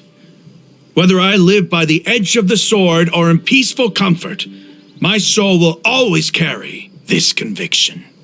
It's not too late yet. The village mad scholars aren't gonna bring King Deshret back to life.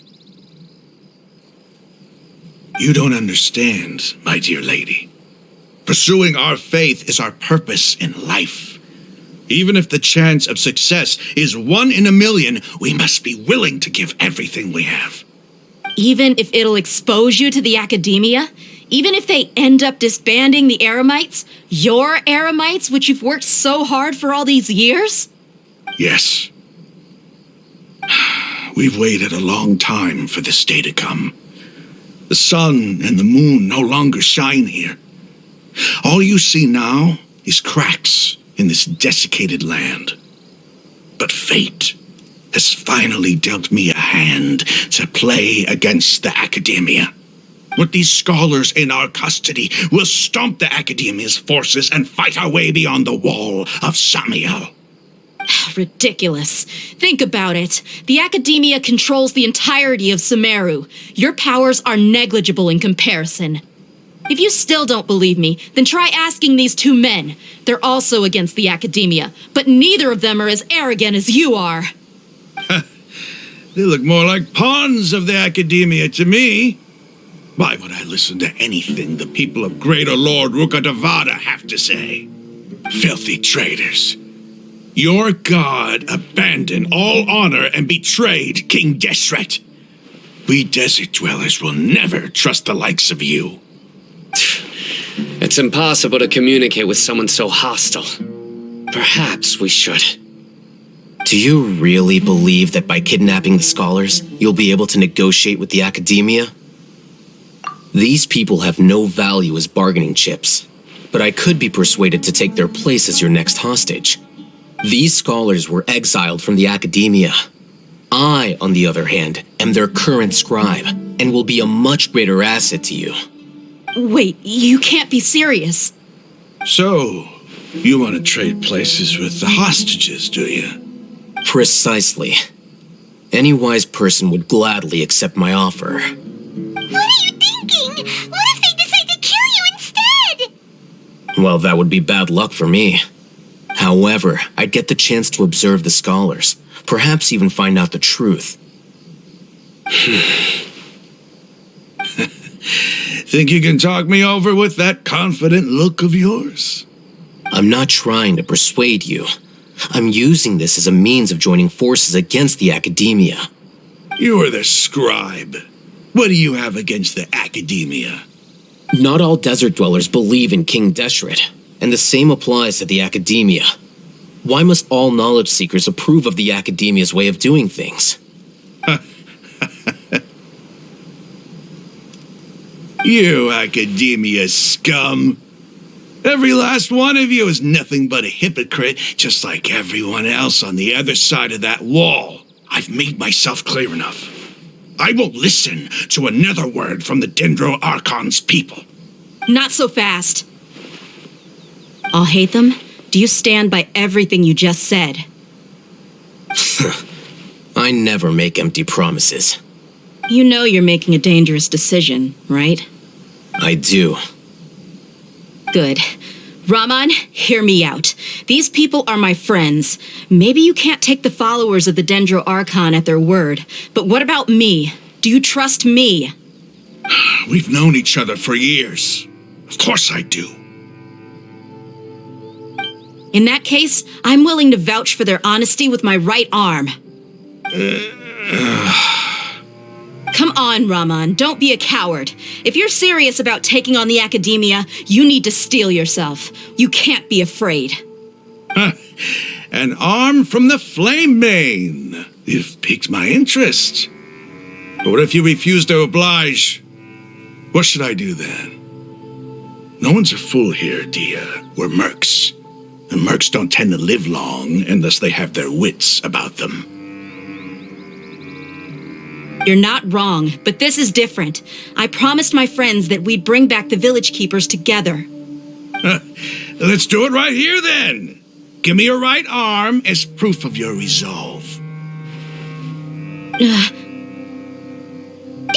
to him! He's not even trying to negotiate! He just wants to make things more difficult! That's fine. Are you crazy? We came here to save lives. One arm for that many people is still a pretty good deal, if you ask me. Raman, I'm holding up my end of the deal here. You'd better not let me down. Sure. Go ahead and cut off her right arm.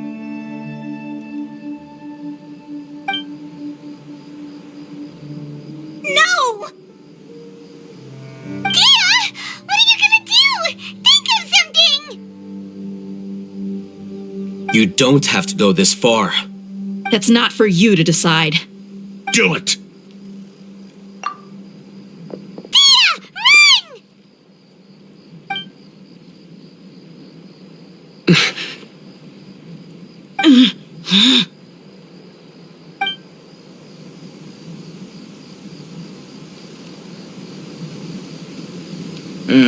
Stop!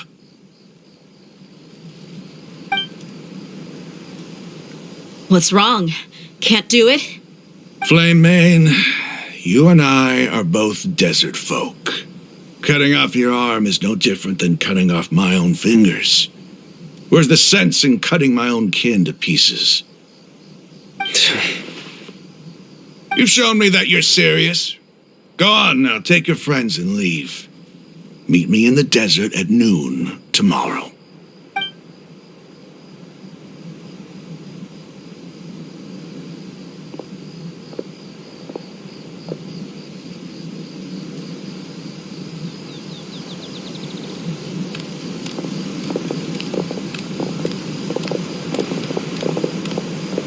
Phew. I was really counting on him not going through with it. Dia! That was crazy! Have you all lost your minds? What if he'd actually cut your arm off? Then I just have to hold my claymore with my left arm. Okay, I'm sorry. But sometimes when you're out on a limb, you gotta double down to seal the deal, you know? Don't ever make a promise like that again. I can deal with the likes of them. If it came down to it, you would not lose to them either. I don't doubt it, Sino, but this is about more than me and them. There's a lot more where they came from. Even if we got rid of one bunch of radicals, there are others out there. Wiping them out would do more harm than good. As you wish. I'm sorry, Dia. I should have stayed put and listened. I should have trusted you. It's okay. I promised you I'd help find your grandpa, so I'll do whatever it takes. Whatever it takes? You just might be scholar material. Huh? Are you serious? The Eremites once said that I was a lunatic. Perhaps a little madness is essential to be successful in research. Why does it feel like he's using his praise for me as an excuse to brag about himself? Okay, let's get moving. We should head back to the village and rest up. Today was just a trial run. Noon tomorrow is going to be the hard part.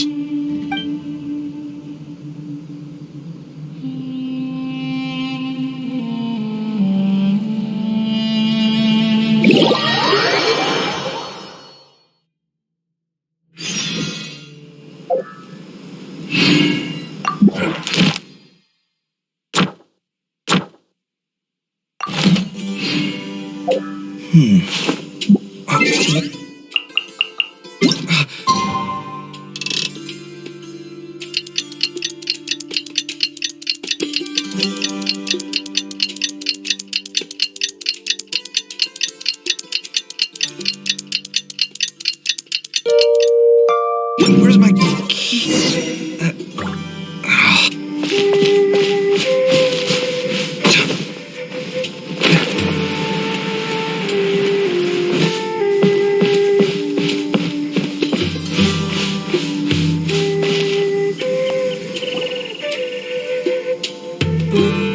You're all here so early.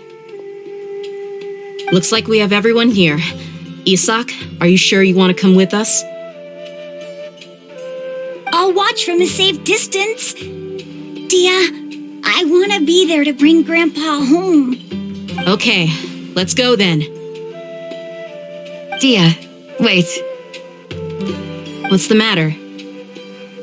I heard that you were quite reckless yesterday. No more of that today, understood? Or I'll be very upset with you. Fine.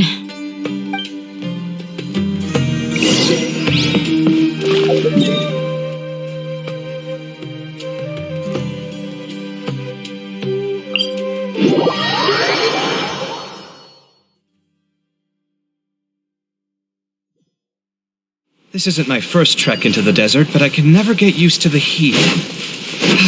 Is there no shade anywhere?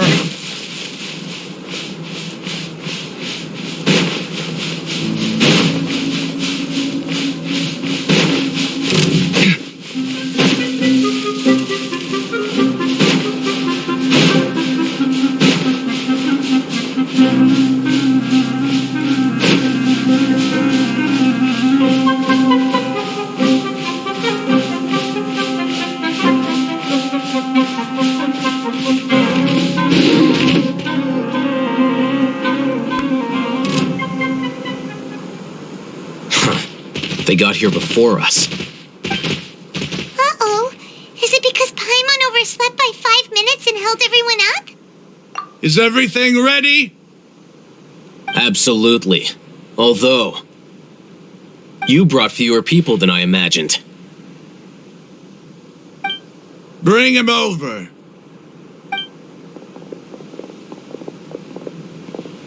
Grandpa! Why is there only one of them? Rahman, I've always thought of you as a man of his word. What's this about? It's a one-for-one exchange. Sounds fair, don't you think? And let me put it this way. Agreeing to any kind of deal with the Dendro Archon's people is already a huge compromise on my part. Don't you think you've asked enough?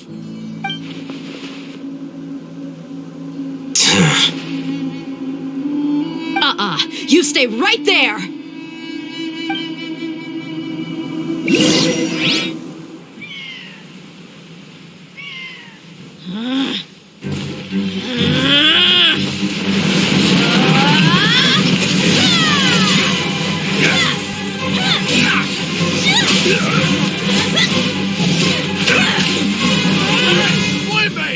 you think you're doing?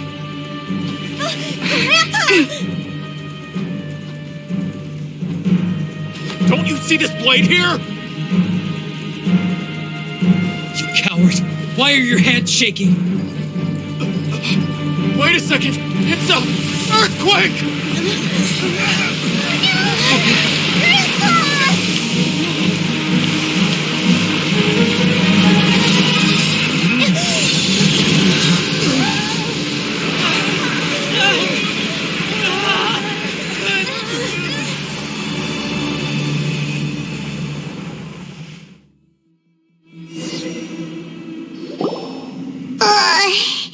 Paimon's dizzy.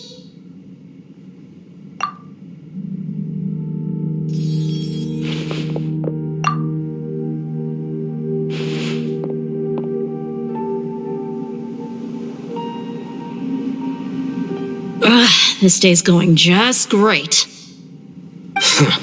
What a nuisance. The sand dune collapsed. I saw an energy field. The village keeper protected us. It glowed green with dendro.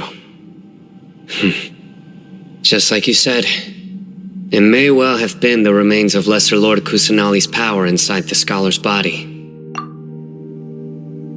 The dendro archon. The present one. Grandpa? Grandpa? Oh no, he's getting confused again. Hey, look around you. There used to be a temple here?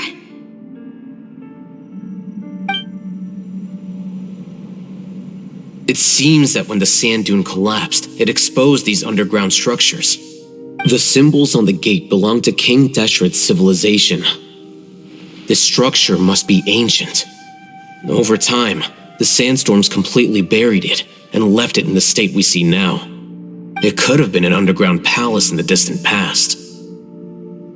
Oh, a miracle. Praise King Deshret! What's he doing here? And his men too? They must have fallen down here with us. Pretty lucky if you ask me. Most of them seem in really bad shape. Except for him. He got off lightly. Mind your head. No, this isn't the time for conflict. Our exalted Lord has shown us the way to his sacred palace. He's not actually gonna go in there, is he? As it happens, I want to take a look inside too. What are you doing? Don't you think it's curious? 1 minute, Lesser Lord Kusanali's power protects us from harm, and the next, remnants of King Deshret's civilization appear. 2 major deities are vying to showcase their power to us. It would be a shame not to witness them both. Paimon thought you weren't interested in gods. Indeed. In my view, gods are just a higher form of living being, or creature, you could say. New discoveries are always worth investigating. Whether they have anything to do with gods is neither here nor there. Raman, what are you gonna do about your men? I'll just let them lay here. King Deshret will take care of his people. Right now, I'm going inside.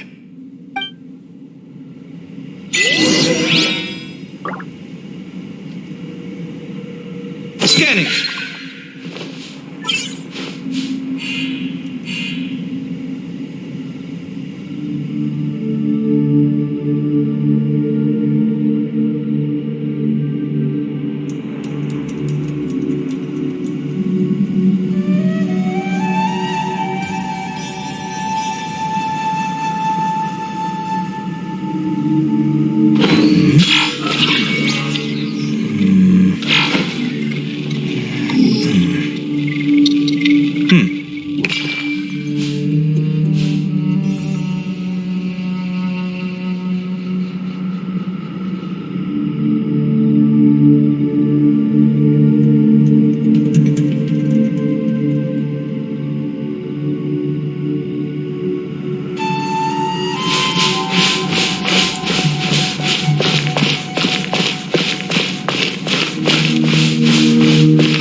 It's full of life here.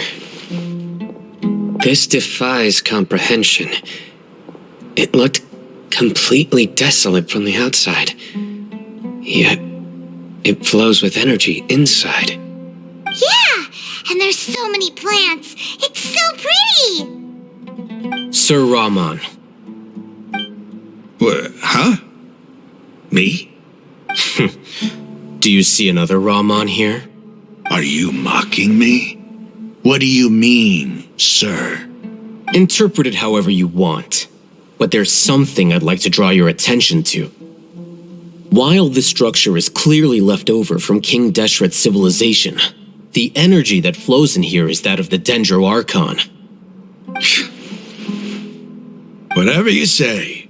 It's not like I have a vision. There's nothing to be angry about. Think of this as an academic journey. It does seem kind of strange. If that's true, then we might have to explore this whole area to find an explanation.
Bitter pill to swallow.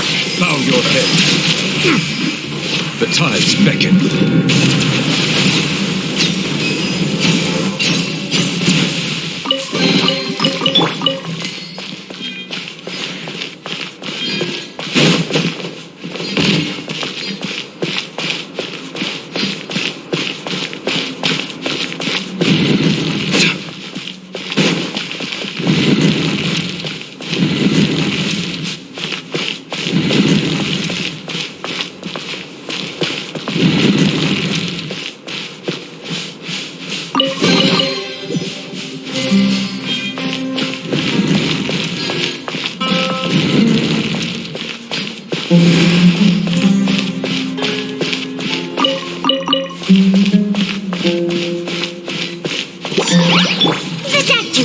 Settle down.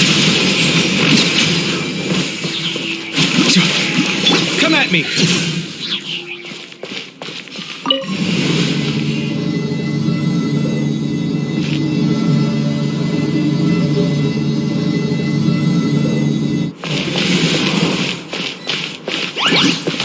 Mind the side effect. Bow your head. Be sanctified.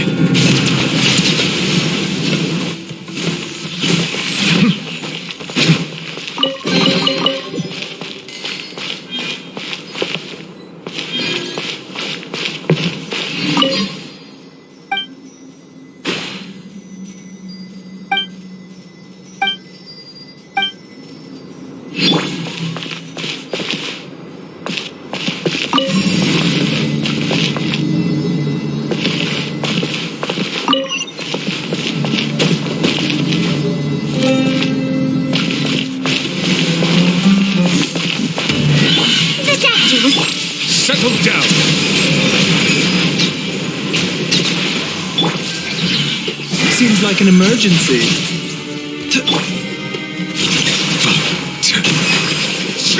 Silence!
It's a sight to see.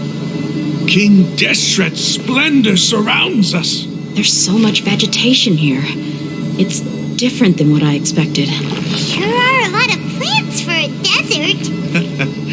That's what I call divine providence of King Deshret.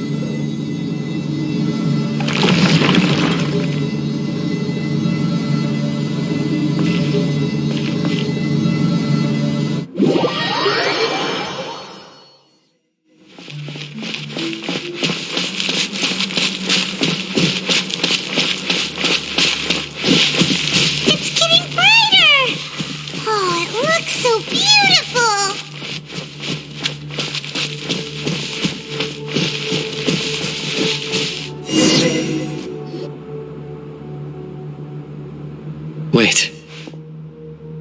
What's that?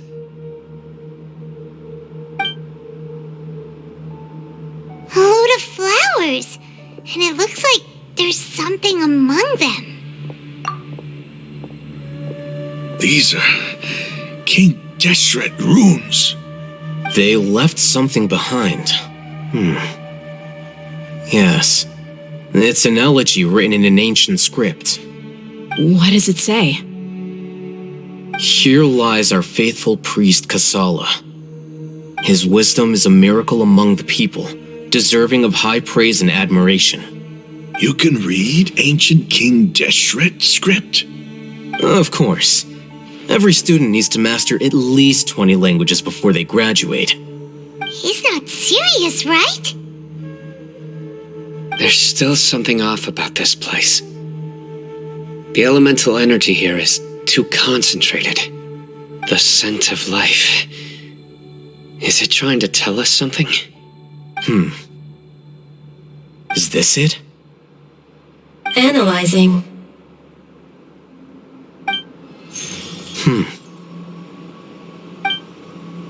There seems to be a hidden message among these skeletal remains. Excellent.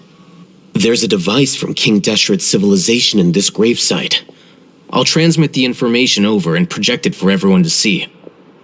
Isn't sharing knowledge against the Academia's rules? Yes. However, under the circumstances, I'd prefer you to see this for yourself. You'll understand after watching it.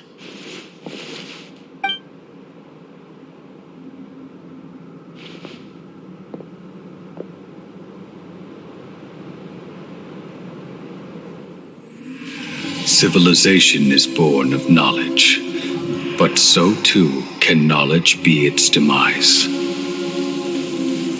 A disaster caught us unaware. It was knowledge that did not belong to this world. King Deshret brought this forbidden knowledge into our world, and it quickly spread like a plague.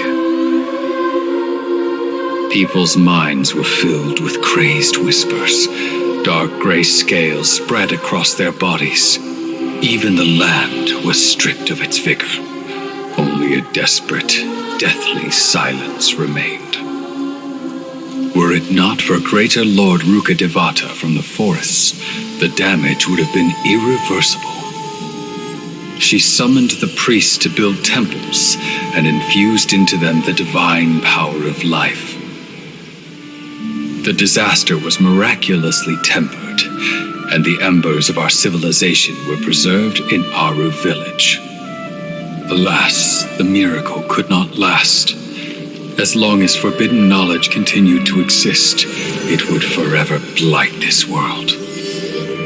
In the end, the proud king of the desert, my eternal lord, chose to sacrifice himself. I have spent my whole life since guarding one of these many temples. But now, my duty is coming to an end. As I close my eyes for the final time, the sight of that noble deity will appear in my vision once more. In helping King Deshret to eradicate forbidden knowledge, she exhausted her strength, and her form became that of a small child. How strange. Now that I think of her, I no longer have any fear of death, for I sense that the spirit of life will abide with me during my eternal sleep. Children of the desert, cling no longer to past grievances, but hold tight to the memory of this act of benevolence. What was that? The priest's memories. No, impossible. Greater Lord Rukkhadevata. So the former Dendro Archon and King Deshret were never enemies at all. But this doesn't make any sense. The Dendro Archon's followers, they're clearly... Was that the former Dendro Archon? She became so tiny in the end.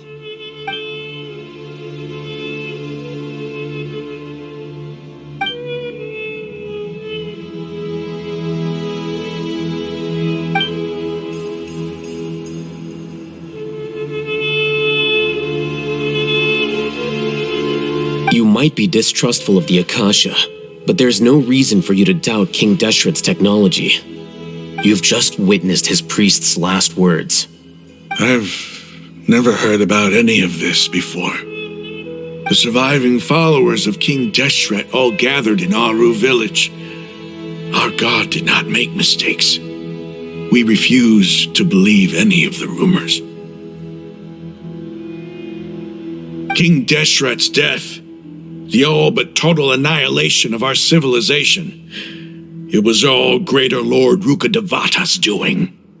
We saw her as nothing more than a traitor, who stabbed us in the back in our moment of crisis. Just like us humans, fighting, feuding, double-crossing each other to survive in the desert. You were blinded by your prejudice.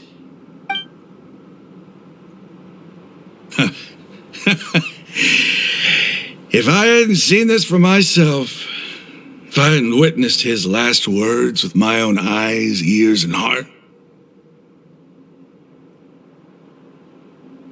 How could I ever begin to accept this? The truth is so far from what I've always known.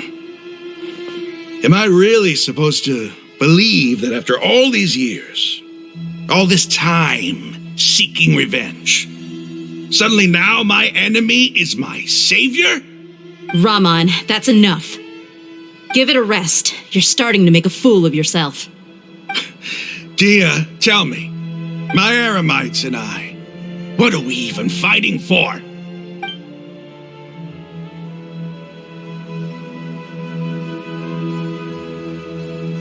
Hey, how you doing?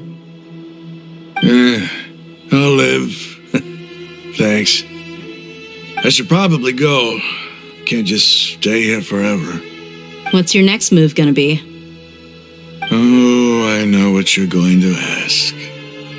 I feel deeply ashamed of everything I've done. You'll get everything you're asking for. But please, give me some time. After everything that's happened here today, somehow I need to explain it to the others. It's not gonna be easy. Well, I guess that's for me to deal with. Dia, this is where our camp's located. Make a note of it. When would be a good time for us to go? Tomorrow, I'll convince everyone that we're all on the same side. And I'll return every last one of your your village keepers. We'll share our other resources with you too.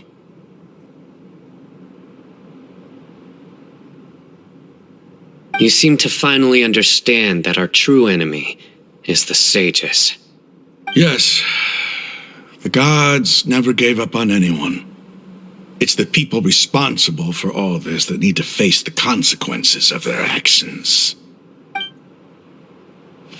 That must have been rough, but he seems to have figured things out now. Raman's no fool. Being the leader of your own faction in the desert is no easy feat. It's too bad he was held back by his belief in King Deshret. But now that that's changed, I guess we have a few more people on our side. The outcome, at least, is favorable. We should get going too. Let's head back, have a proper meal, and a nice, long sleep. We'll need all our energy tomorrow.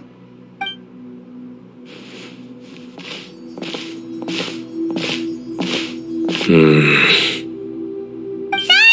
we're leaving! Stop yelling.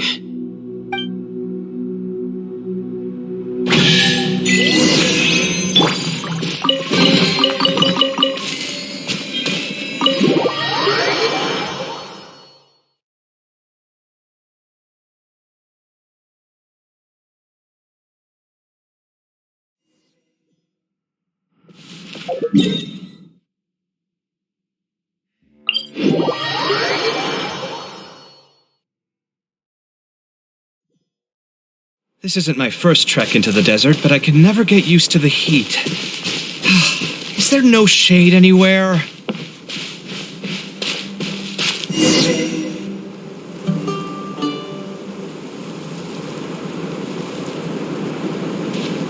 Raman, we're here. Everything's been arranged. Someone will bring the village keepers back to Aru village shortly. I guess all I can say now is thanks for agreeing to help. Don't mention it. I think we can both agree you went to hell and back for it. But we share a common cause now. From here on out, we're allies. Where are the perpetrators? I'll bring you to them. Follow me.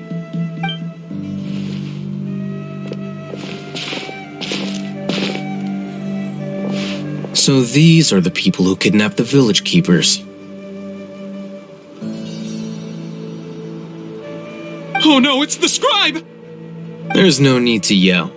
No one can help you now. We've been all over the desert trying to find you! That's right.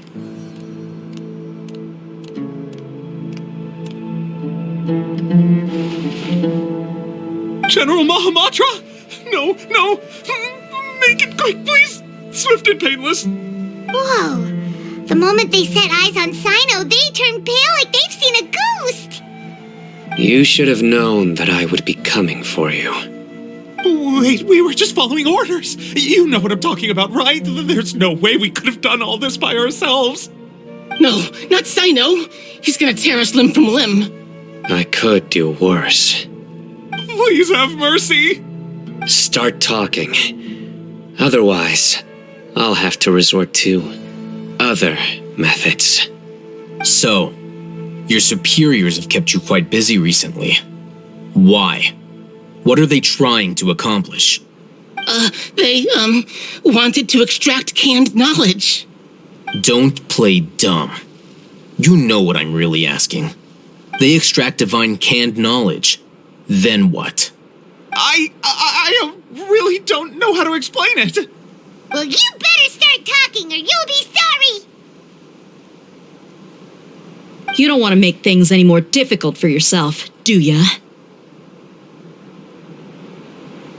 Be my guest.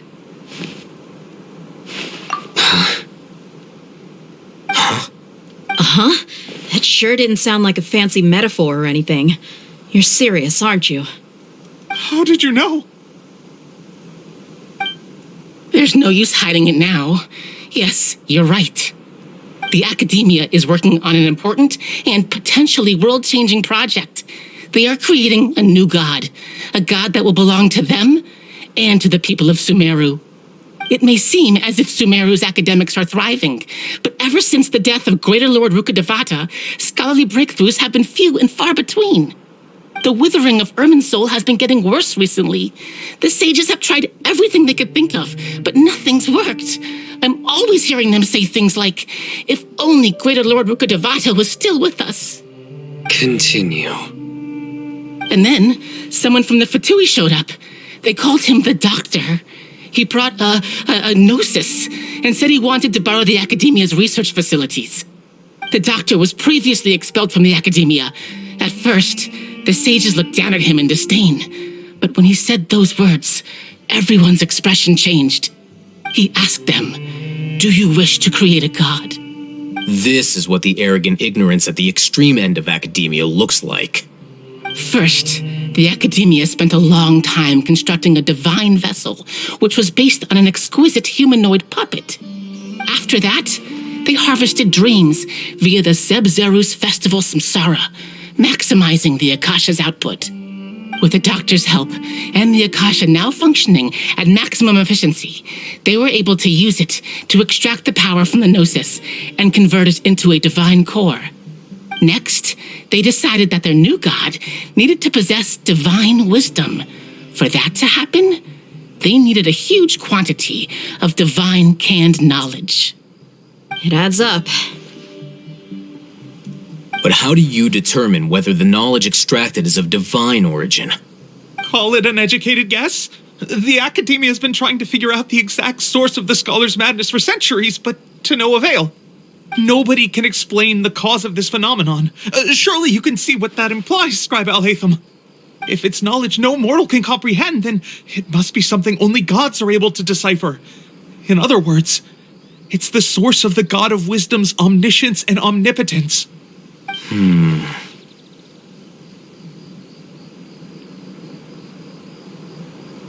You must have noticed by now. The Academia doesn't care about who their god is. It's the ability to exercise control over knowledge and wisdom that matters. It is as if they are cursed with a desire for omniscience and omnipotence that burns in their blood. Some organisms demonstrate phototaxis, and thus orient their entire lives in respect to sources of light. For the sages, their only source of hope is the existence of a deity who embodies the acme of wisdom. This is but a form of phototaxis. For many scholars, the absence of a god of wisdom means stumbling in the darkness for the duration of their lives. Then what does Lesser Lord Kusanali mean to you? Is she not a true god present in this world? If you already have a new god, why try to create another one? From the beginning, the Academia has never treated her as a god. When the Academia first discovered Lesser Lord Kusanali, the newborn god of wisdom, the sages hoped that she would be as wise as Greater Lord Rukkhadevata. but upon evaluation, they found that at the time she possessed no more intelligence than any ordinary human child. The sages never had a ruder awakening. This forced them to accept that Greater Lord Rukkhadevata had indeed passed away. Not to mention that Lesser Lord Kusanali's gnosis has been used to power the Akasha this entire time. By herself, she has neither an Archon's raw power, nor the spectacular insight expected of a god of wisdom. Slowly but surely, people began to forget about her existence. So, this is the path the sages have chosen.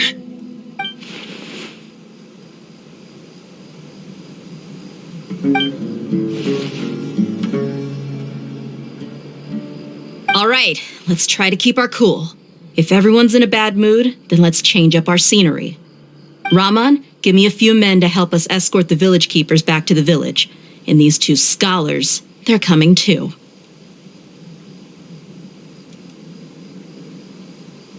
Sure, as you wish.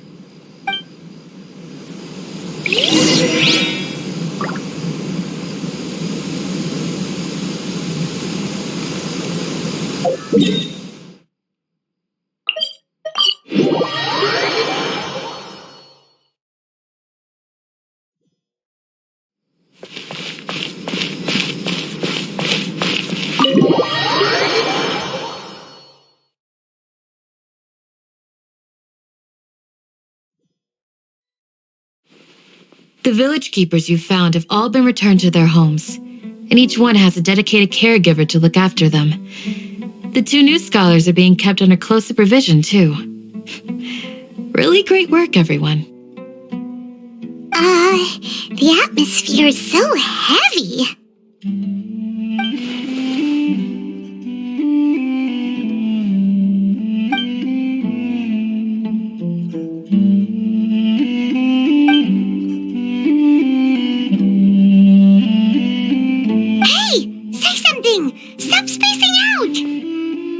Come on, is there nothing left to talk about? In that case, let's all get some water and try to think about something else.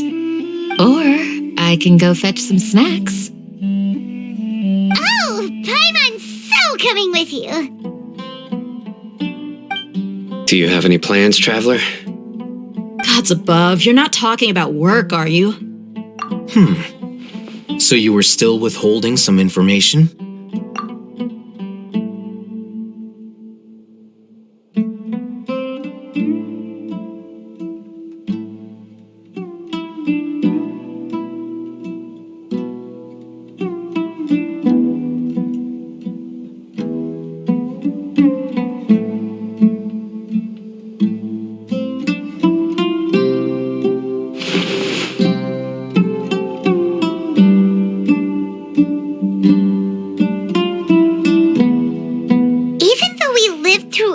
Firsthand, it still feels super surreal to hear you talk about it again.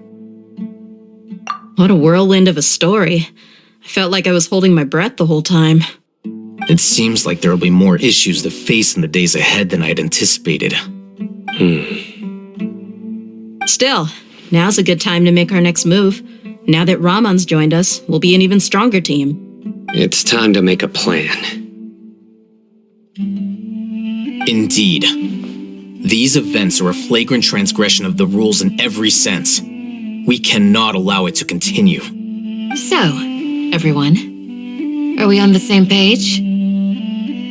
Crush the sages and rescue our god. That is our ultimate goal. Well, let's brainstorm a little more about what other resources we can draw on. The next time we gather here, we must have a solid plan.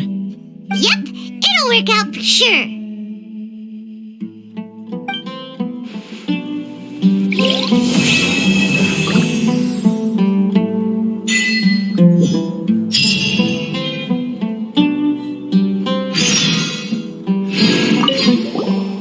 Don't rush. This is a big undertaking, and the planning and preparation for what lies ahead will no doubt take some time. Take it slowly. We need to make sure the plan is as effective as possible. He's starting to read his book again. Hey, are you even listening? Would you like me to lend you something to read? No way! Your books aren't quite to Paimon's tastes. I was joking. I know my books are far too difficult for you, and I have no intention of lending them out. Ugh, you're so annoying!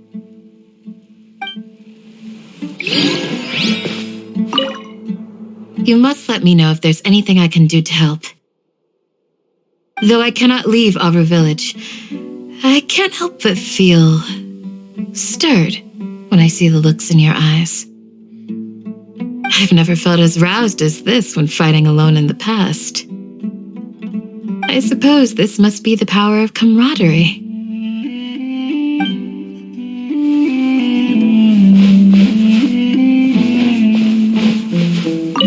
The past few days have been some of the most challenging work I've ever taken on, and none of it'll earn me a single mora. I can't believe it. Look on the bright side, Dia. Maybe we'll get a huge reward after this is all over. You've got a point. Hey, what would you do if you woke up tomorrow with more money than you could ever spend? Paimon would buy boatloads of tasty snacks. That's it? And maybe some tasty drinks as well? How adorable.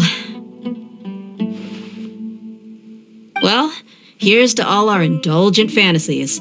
If there's a chance they can come true, I'll give it my best shot. And here's hoping that everything we do from now on will change this world for the better. In the past, I never imagined that even the gods could suffer from hardship. If we can find a way to change all of this, will this nation become a better place?